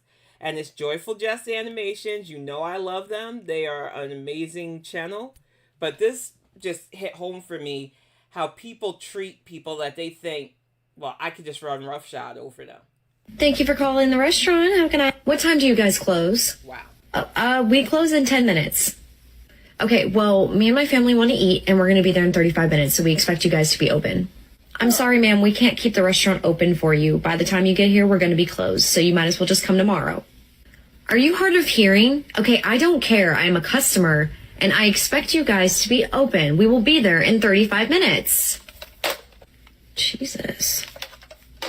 Hey, manager, I just wanted to let you know we just got a call. The lady was asking when we closed, and then she said she's going to be here in 35 minutes, and she expects us to be open. Well, they're going to be really upset when they find out that we're not open. Don't worry about it for right now. Just continue with their closing tasks, okay? Sounds good. Hey, manager, they're here, and they are just banging on the windows. They've been doing it for like 10, 15 minutes. Should I answer it? Yeah, go ahead and answer it, and let them know if they continue to bang on our windows, we're going to call the cops. Thank you for calling the restaurant. You are so incompetent. I told you that we were going to be there in 35 minutes, and we have been banging on the door for 10 minutes. Ma'am, stop screaming at me. I told you that we closed in 10 minutes. You're the one that drove 35 minutes over here, knowing that we would be closed. You need to stop banging on our windows and leave, or we're going to call the cops. I cannot believe this. I have never had this bad customer service. All right, you're good. Go ahead, and you can leave if you want. Just go through the back door, and I'll handle this. And that's sad because it does happen so much in that field. You have these people that are super selfish, super entitled, and they think, well, I know the restaurant closes, but I want what I want. And it was the same in retail when I was younger, because as a teenager, I worked in a grocery store, and we had the hours clear as day. But you always had those shoppers that were like, well, we know we close in like 5 minutes, but I need to get stuff, and that's more important.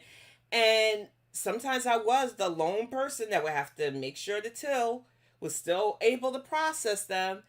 And they would do huge orders. And it's like, are you kidding me right now? Are you really going to do this because your time is more important than anybody else's time? You know, you had to get home and study. You had term papers to write, but these people didn't care because you're just a lowly retail employee and they want what they want. And it's just like, customer service taught me how to handle people like that, but I can't do that now that I'm in my late 40s because I just don't have the filter anymore. I would rather curse a motherfucker out and be bad for business than to take the constant disrespect that a lot of people in the service industry take today. You know? And I think it's crazy the way we normalize that, but that's why I love Joyful Jest Animations. And I had two more, and I might feature the other ones next week, where knowing your rights and having an employer that won't like kowtow to people like that helps so much. But Halloween was 2 days ago, and like I said, we're out in the cut now, so we don't get trick-or-treaters. I didn't really decorate this year for it, because I'm still getting the feel I will be decorating for Christmas. But what I love about Natural Habitats is they show these animations through Halloween, and they've got these recurring characters that are just adorable. Now, Pix, did you want to weigh in before I start this next one?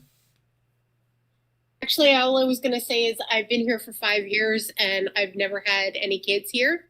Yeah. I don't have any kids in this area, but I don't decorate for any season, for anything at all. They're just days of the year. Oh. I just don't decorate. So, yeah. I don't understand decorating. I realize that might sound lazy, but it's the narrow spicy. I don't understand putting things up to take things down. It sounds exhausting. I don't even... I know this is going to also sound lazy as fuck, but I don't even wash my dishes like 3 times a day. I don't understand that idea. So why would I put stuff up so I have to take it down again? Like, that's beyond me. Yeah. With us, it's just, like, it was family tradition, so I got used to it. And then when I had kiddo, he helps me every year, and now he's tall enough to put the star on the tree for me because I can't reach the top, and I don't want to have to, like, climb up on things to do it. And I've got pictures of him from when he was, like, yay high, just going up each year, decorating the tree together. So for us, it's more tradition than anything else. And that's the fun. I put on Nat King Cole and South Soul Christmas Orchestra, and we just decorate to the music. And I didn't get to do it last year because we had just moved into this place, and I mentally wasn't feeling it. You know, sometimes you get that seasonal depression that kicks in, even though it was a happy time too, because we were in our new home. But I just wanted to get through the holidays and get it over with. Now that we're in here and we feel more comfortable, I want to bring it back. Because I didn't get to do it last year, and I definitely want to get it done this year. And we got to see how Callie is going to be around trees and balls and stuff, because I'm worried about glitter, that too. No garland, no garland, no garland, no garland. Yeah. Garland. But I love the traditionalist of it. So it's just something that I've had since I was a kid, something I've been doing with kiddo since he was a kid. So I'm really looking forward to getting it done this year than I did last year. And like I said, the holidays aren't always for everybody. I'd like to stress that for me, I only do Thanksgiving and Christmas like that. And in Christmas, I don't do the big meal because I do that on Thanksgiving. We have people over. I get my peopled out meter fully depleted. And then Christmas is just Greg, kiddo, and I make homemade Christmas pizzas for us, whatever toppings they want.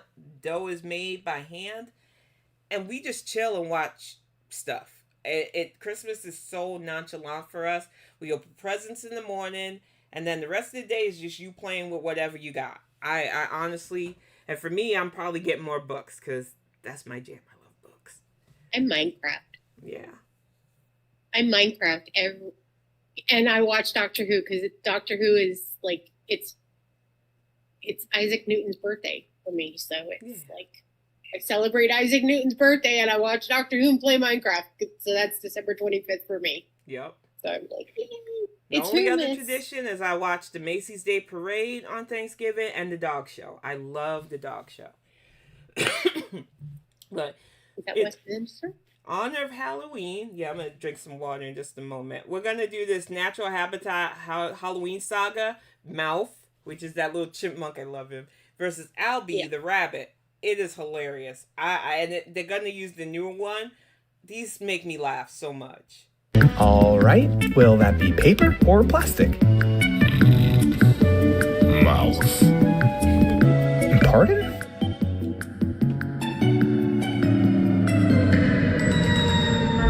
Mouth. Mouth.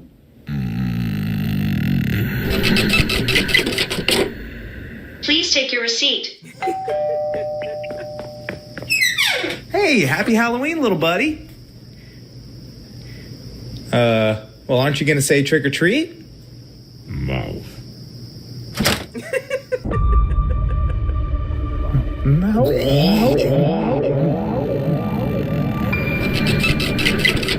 Please take your receipt.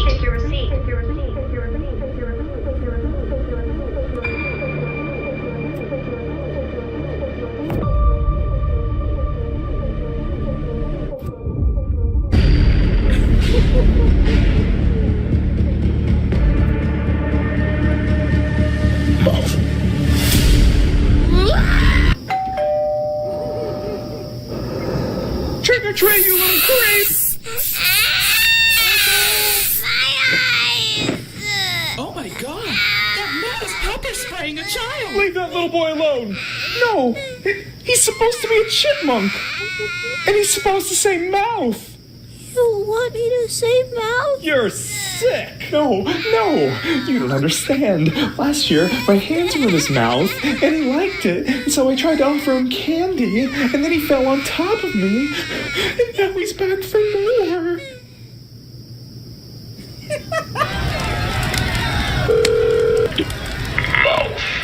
They bought it. Didn't suspect a thing.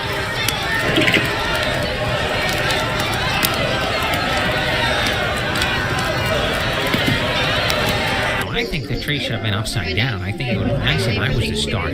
That was the Mouse Saga versus AB. I thought that was a Christmas saga. Okay, there is more to this. Never mind. Be honest.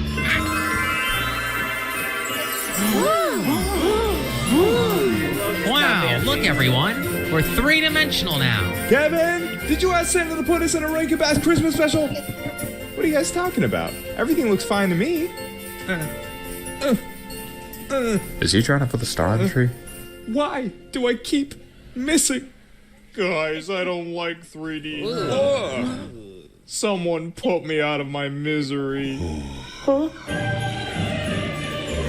I didn't realize Mouse was in that. Oh, nice wig. Uh-oh. Hello? Hello? Yes? Who is this? I think you have the wrong number. What's that noise? Popcorn. I'm making a snack before all the trick-or-treaters show up. Oh yeah. What kind of candy did you get? Just some candy corn. They were on sale. Gross. You should have gotten peanut butter cups. I love the way they melt in your mouth. What did you say? I said I love it when they melt. That's not what you said. I have to go now. Don't hang up on me. I have your boyfriend. I don't have a boyfriend. I know. Loser. Oh, who's there?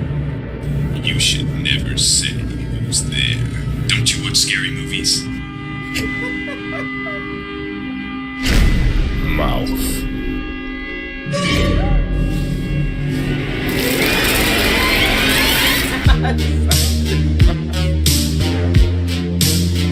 I love natural habitat shorts.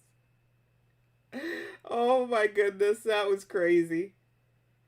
The Ballad of Mouth and Albie. That poor bunny. He goes through it, and I just love it. Because like I said, I used a lot of this to get me through this week and just to process a lot of stuff. And one of the things that I loved was last night, Greg and I started talking about the guild and stuff, because tomorrow's D&D day. Been in my dedicated guild for over 15 years, and we love our Sundays. But Schadenfreude, or Shady as we used to call him, recommended this to me, and then I showed it to Greg, and it was well over 12 years ago. And I love the fact that I was able to find this animation. It's done by college students. They have a lot of animation on their channel too, because they were doing it to graduate. But I'm telling you, the quality of this could have been a show from the 1980s. So we are going to fire up, as our musical interlude as well, Space Stallions. And I know you're going to be like, Tim, what is this weirdness? If you grew up in the 80s with your Saturday morning cartoons and cereal and everything else, you will definitely appreciate this. The 70s and 80s was like a heyday for stuff like this. So I definitely want to show this because I think it's going to take some of y'all back.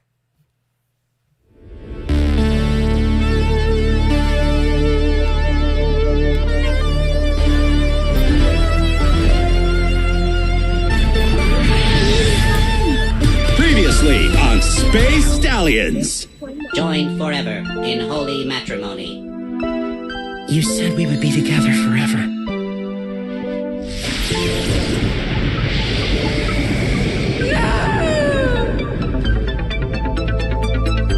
Mother Mustang's power will soon run out. With X-Ray in the hands of Destructo. We can't do Ultra Wave with just 3 people. My laser. We have to do something. I don't care anymore. Pull yourself together, man. X-Ray. Mother Mustang, what must I do? Answer me! Must contact the Stallions.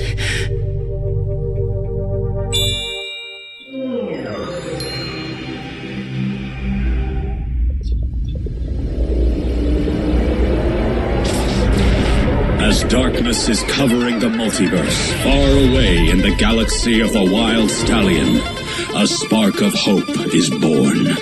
They are the Space Stallions!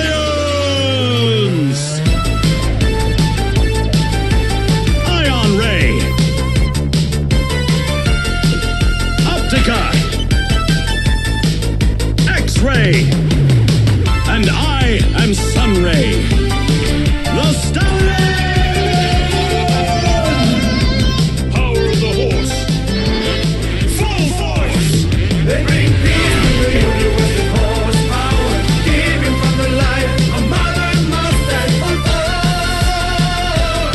Space Stallions.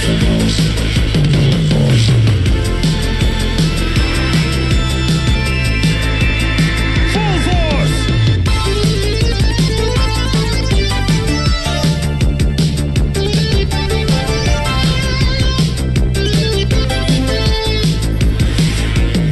They bring peace to the universe with horsepower. Giving from the light, a modern Mustang for all. Space Stallions. They bring peace to the universe with horsepower. Giving from the light, a modern Mustang for all. Space Stallions.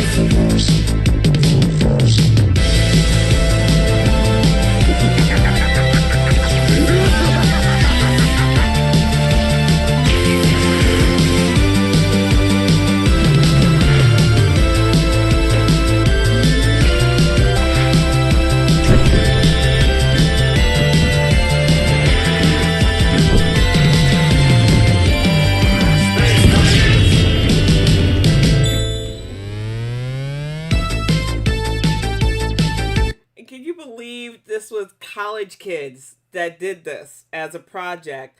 And so many of us back in the day were like, you should turn this into a series, but it's a lot of work. This opening theme with the credits and all the animation that they did took months to put together. And it was a whole team of people. Let me play a little bit more of this with the names because I want you to see just how many students participated.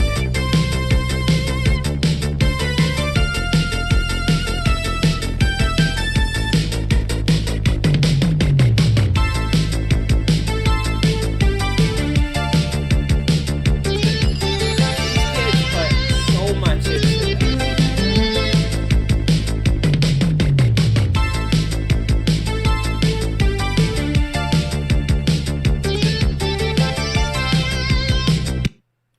And it's like I said, it was so long ago that I nearly forgot about it. And then Greg and I it just randomly came up. And I played it last night. I was like, oh my God, this song is so good. Oh my goodness, I forgot this animation existed. And this team was just a bunch of college kids trying to, and I'm pretty sure they graduated with honors. So, because I've been digging in their channel. This was such a good project that, honestly, if you had told me that this was an actual TV show, because I think they're based in Finland, I would have believed it. They put so much stuff into it. Did I offend you? Oh, okay.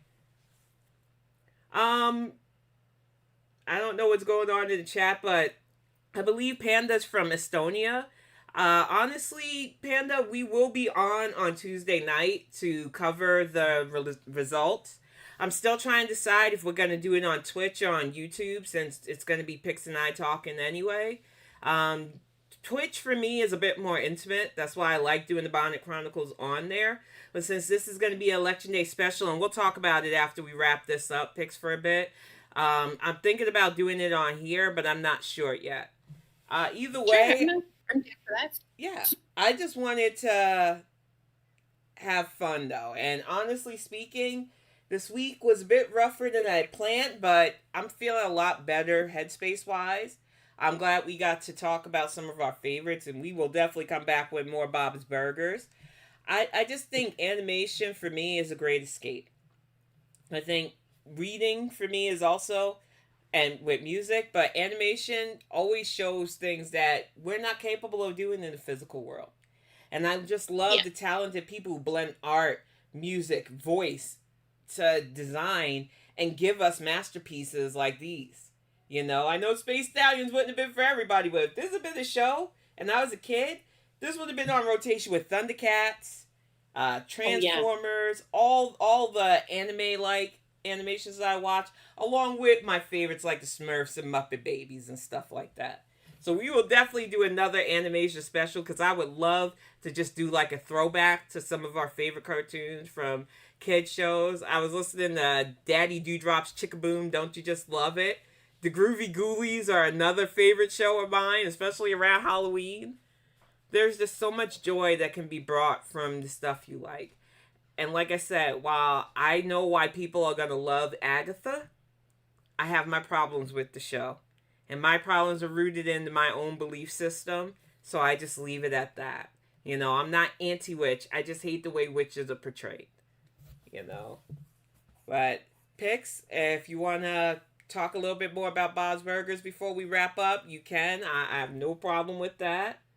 But I definitely think that this was a fun conversation, and I'm hoping that I maybe introduced people to some new fun stuff. I definitely am interested in the Apothecary for sure. I'm interested in it because I'm not really an anime person myself. I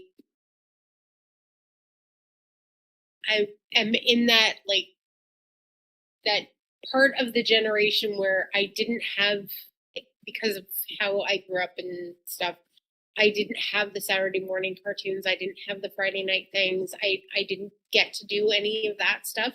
So I didn't get to participate in any of that. So I don't have that experience. So I missed out on a lot of that stuff. So I also missed out on like Pokemon and a lot of those things.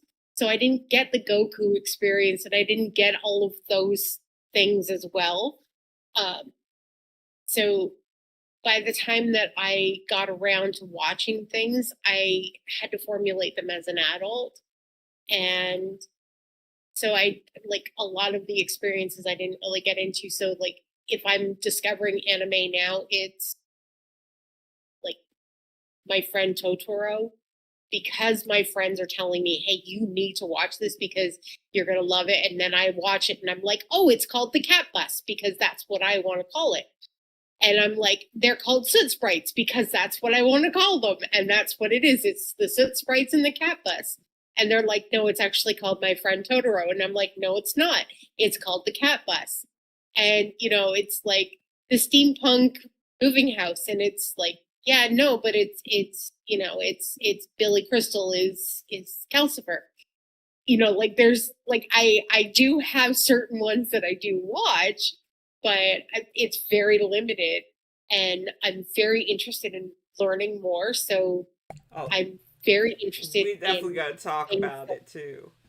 And I'm interested in things that make you happy and other people that I care about, because if you're interested in it, then I want to see where your passion is. And if you are passionate about it, and I know that we align on other things, then I have a feeling that we're going to be able to match up with those things as well. And if we don't, then okay. I can at least appreciate that creation has given you happiness. Yeah. And I can express that appreciation for that. Yeah. Like, I know, for an example, I know that we both love Legend of Zelda games. Yes. I haven't played one since 2011. I know that you're playing one. Yeah, Echoes of Wisdom, yes. And I want to be able to discuss that. So at some point we're going to be able to do that. Oh, so awesome. I also know that you're currently playing like you've played the Baldur's Gate 3, and I haven't played Baldur's Gate 3, but I have. And Dragon's Age 4 has come out, but I'm taking my time on that one. Because I love the lore of that story. I played the original. Yeah. And, like, I actually used my... Ella, you've got treats I still even watch Gifter, and I'm going to butcher her name. She does lore stuff. Morgana. Yeah. Yeah. I love her. And and what I actually really, really enjoyed about the fact that they were kicked, like, we're gonna have to do a podcast. Oh yeah, we're definitely gonna have to. Just the gaming, like you and I are both RPG girls, like yes. hardcore, like that's like it D&D, like it's hardcore, it's in us, the whole thing. Lore. I know that love we're gonna lore. have that up. But I was gonna say to you that don't feel bad, because I get that you didn't have that influence because of how you grew up. For me, the reason I threw myself so heavily in the animation, because I had a lot of that back then, from Gem to Sailor Moon, that was my escape. You know, my mom had to work, my dad was not around a lot, so keep myself out of trouble, I just went to cartoons and books. Those were my big escape, and I had comic books readily available, and then in New York, there were little side channels that would play little manga animations. So I got really into like Sailor Moon and everything else through that. So that's the reason why it's like almost the opposite. I didn't have somebody to tell me no, I couldn't. So that's why I got to indulge in a lot of that. Whereas you didn't have that freedom to do that. I think if you had, you might have escaped like I did with this stuff. You know? Exactly. Yeah. Exactly. And like I'm looking forward to being able to dive into these different ones, because it's very interesting to see how other people like other things that, like, had somebody said, "Oh, do you think that Cal likes anime?" I probably would have been like, "Oh, I don't know," because it's not something that I would be like, "Oh." It's not something that I would think about, but like now that I think about it, I'm like, why wouldn't she? Like, it's just one of those like random questions kind of thing. I mean, if they looked at my bookshelf really closely, they will see all the Sailor Moon manga. They will see all the figures. Yeah. I have short boxes behind me just full of comic books geared from like Adventure Time to Sailor Moon. I'm a comic nerd, and I love animation. Yeah. But then again, I do know that you're like a huge Sailor Moon fan. So like, and I never actually watched a Sailor Moon, so I should actually educate myself on Sailor Moon, because I do know that Sailor Moon is a very like, and I know that Adventure Time has a very deep mythos as well. Yeah. And there's a bunch of others that I should like. Yeah. We will definitely, like the video game topic. Yeah, I think we're gonna get our show notes together, because I love RPGs. Yeah. You love RPGs. I've been playing Dragon's Age since the first game too. I love the lore of all of it, and I would just love to have those conversations too, because it's like I said, people act like we don't exist. Girl gamers have been out there for decades. I've been playing since the Atari.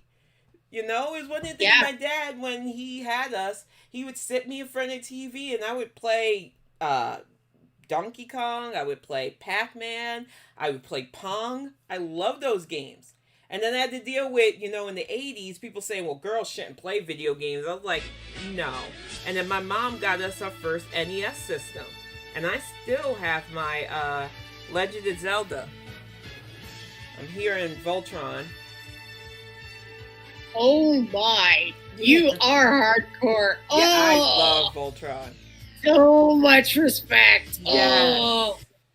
I think somebody followed me on, followed us on Twitch. That's one of my sound bites for the follow, that Voltron Legendary Force original series theme. And it was always an escape for me. I love animation. I love manga. I love comic books. It's just my wheelhouse, for real.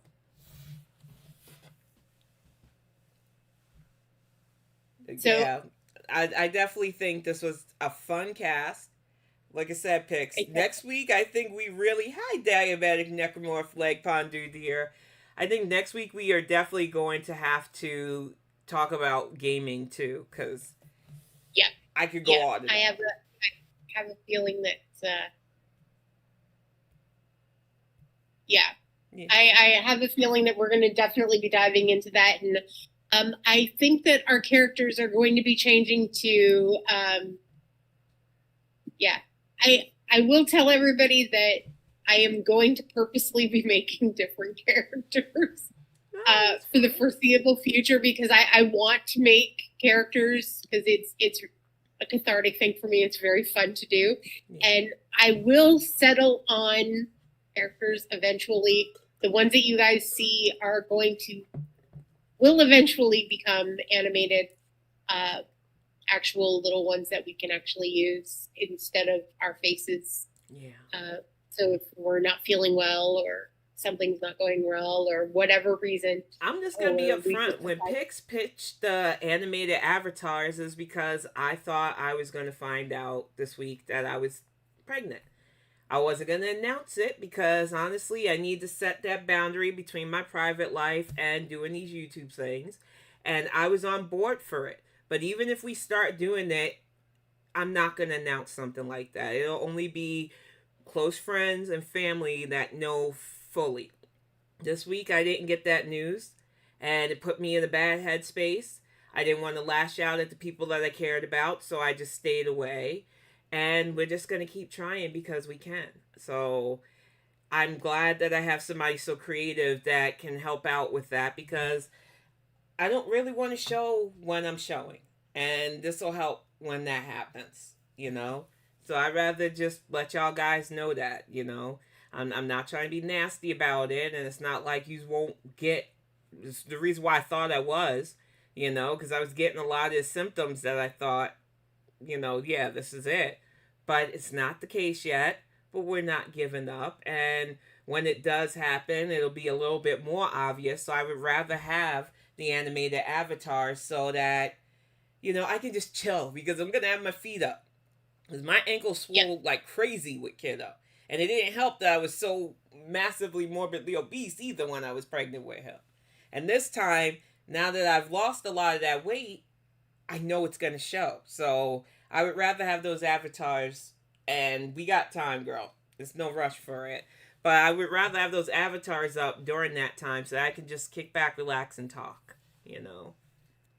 And it will happen. But in the meantime, I'm having fun staying up all night and all day and creating different things. And as this evolves and stuff, it is going to be a work in progress and stuff. And I also like the idea of being able to create different fun versions of stuff, so that every single one of these is going to be like a little tiny bit different. So as we evolve and we get a little bit, you know, more settled in, we're going to be able to look back and we're going to be able to see, you know, something.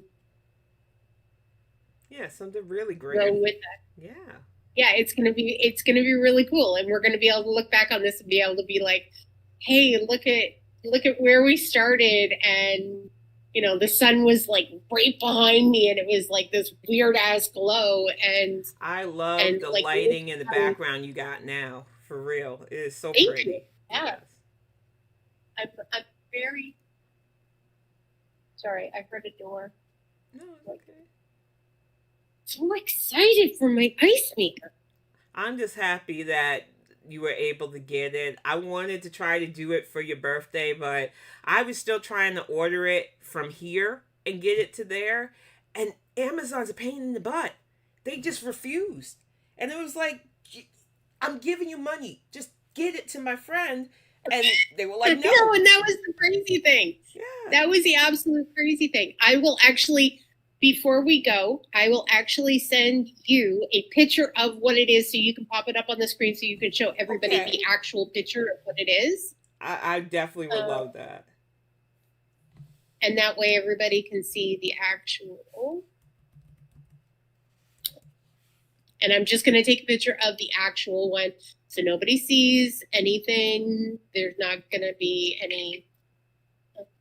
Yeah, I got another tab up so that it doesn't interfere. And then I put that, I put it in the other chat.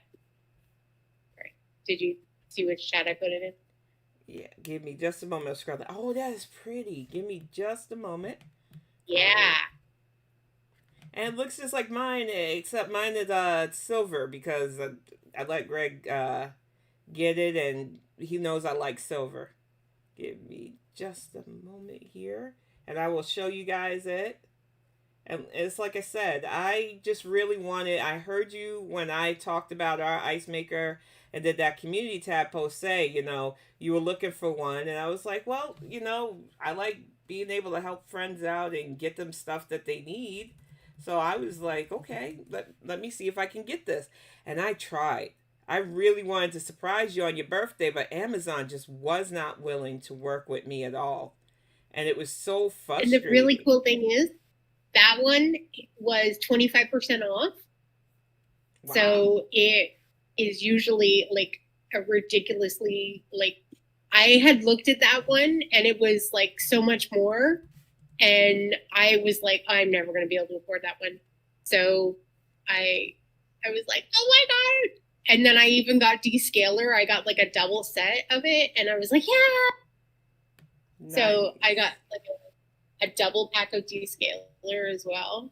So I'm going to be able to take care of that as well. So that's fantastic.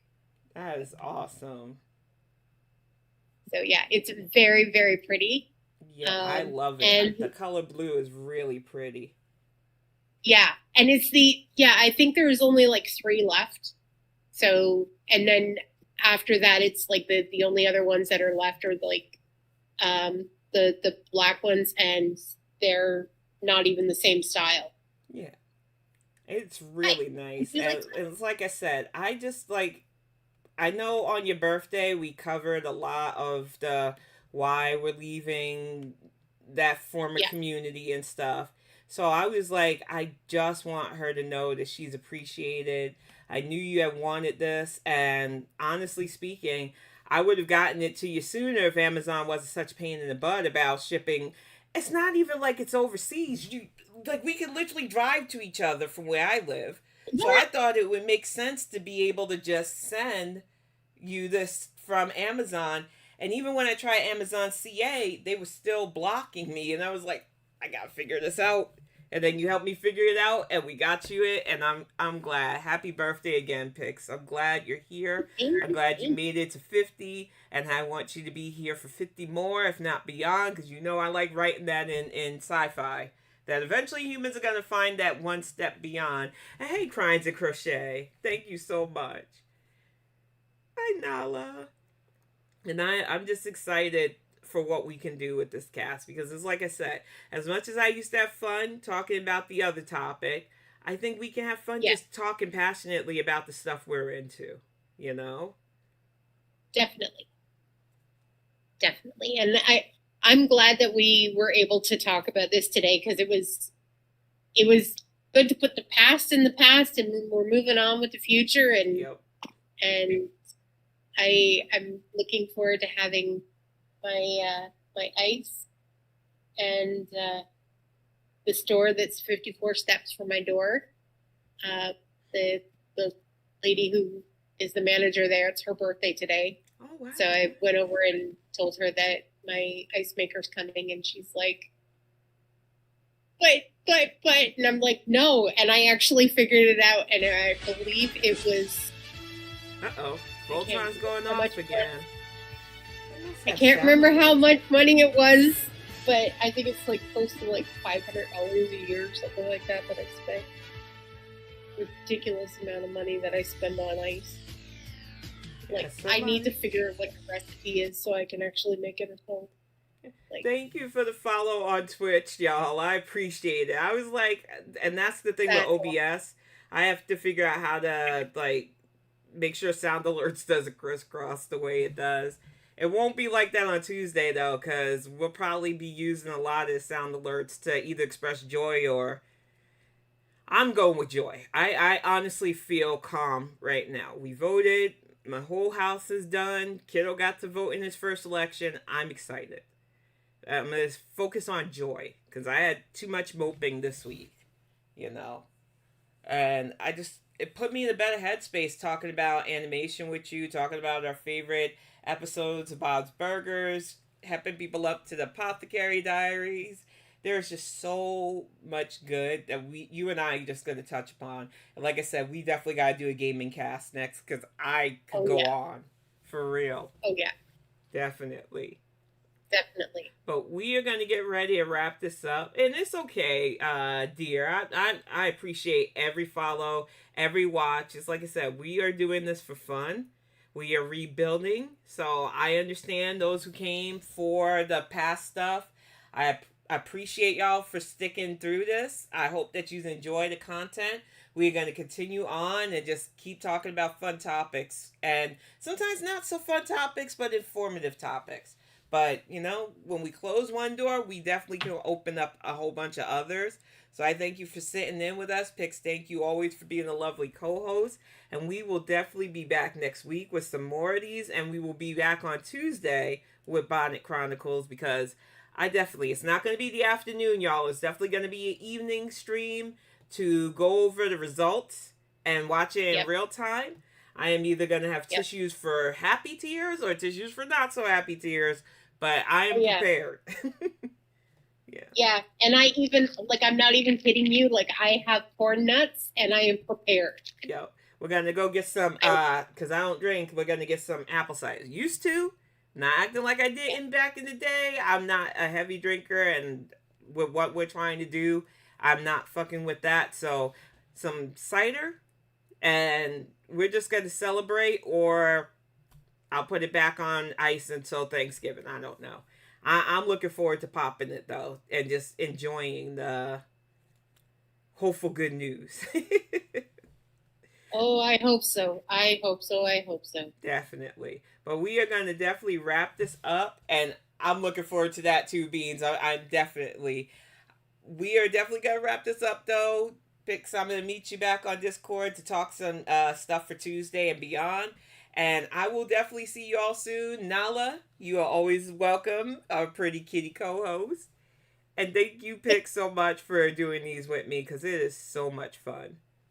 I had a blast, honey. And thank you to everybody who came in and hung out with us. And thank you for supporting our new journey and, And new merch coming soon. I took down a lot of the old merch. You know whose face. And we're going to start designing the and stuff pretty soon. I'm looking forward to it because, as you can see, Pix is talented. I love these avatars. I love them. Yeah, we got a couple things in the works. So yeah, there's some spanking stuff going on. Yes. Maybe there's some spankings merch coming. I don't know. That would be awesome. But we're going to wrap this up. And we are definitely going to talk to you all soon. And if you want Politics Talk, we will be back on Tuesday and you can talk your hearts off. But we're going to go stretch our legs, talk about Tuesday's stream and everything else. And you all have a good weekend. If there's anybody live, tell them I said hello. But we will see y'all soon.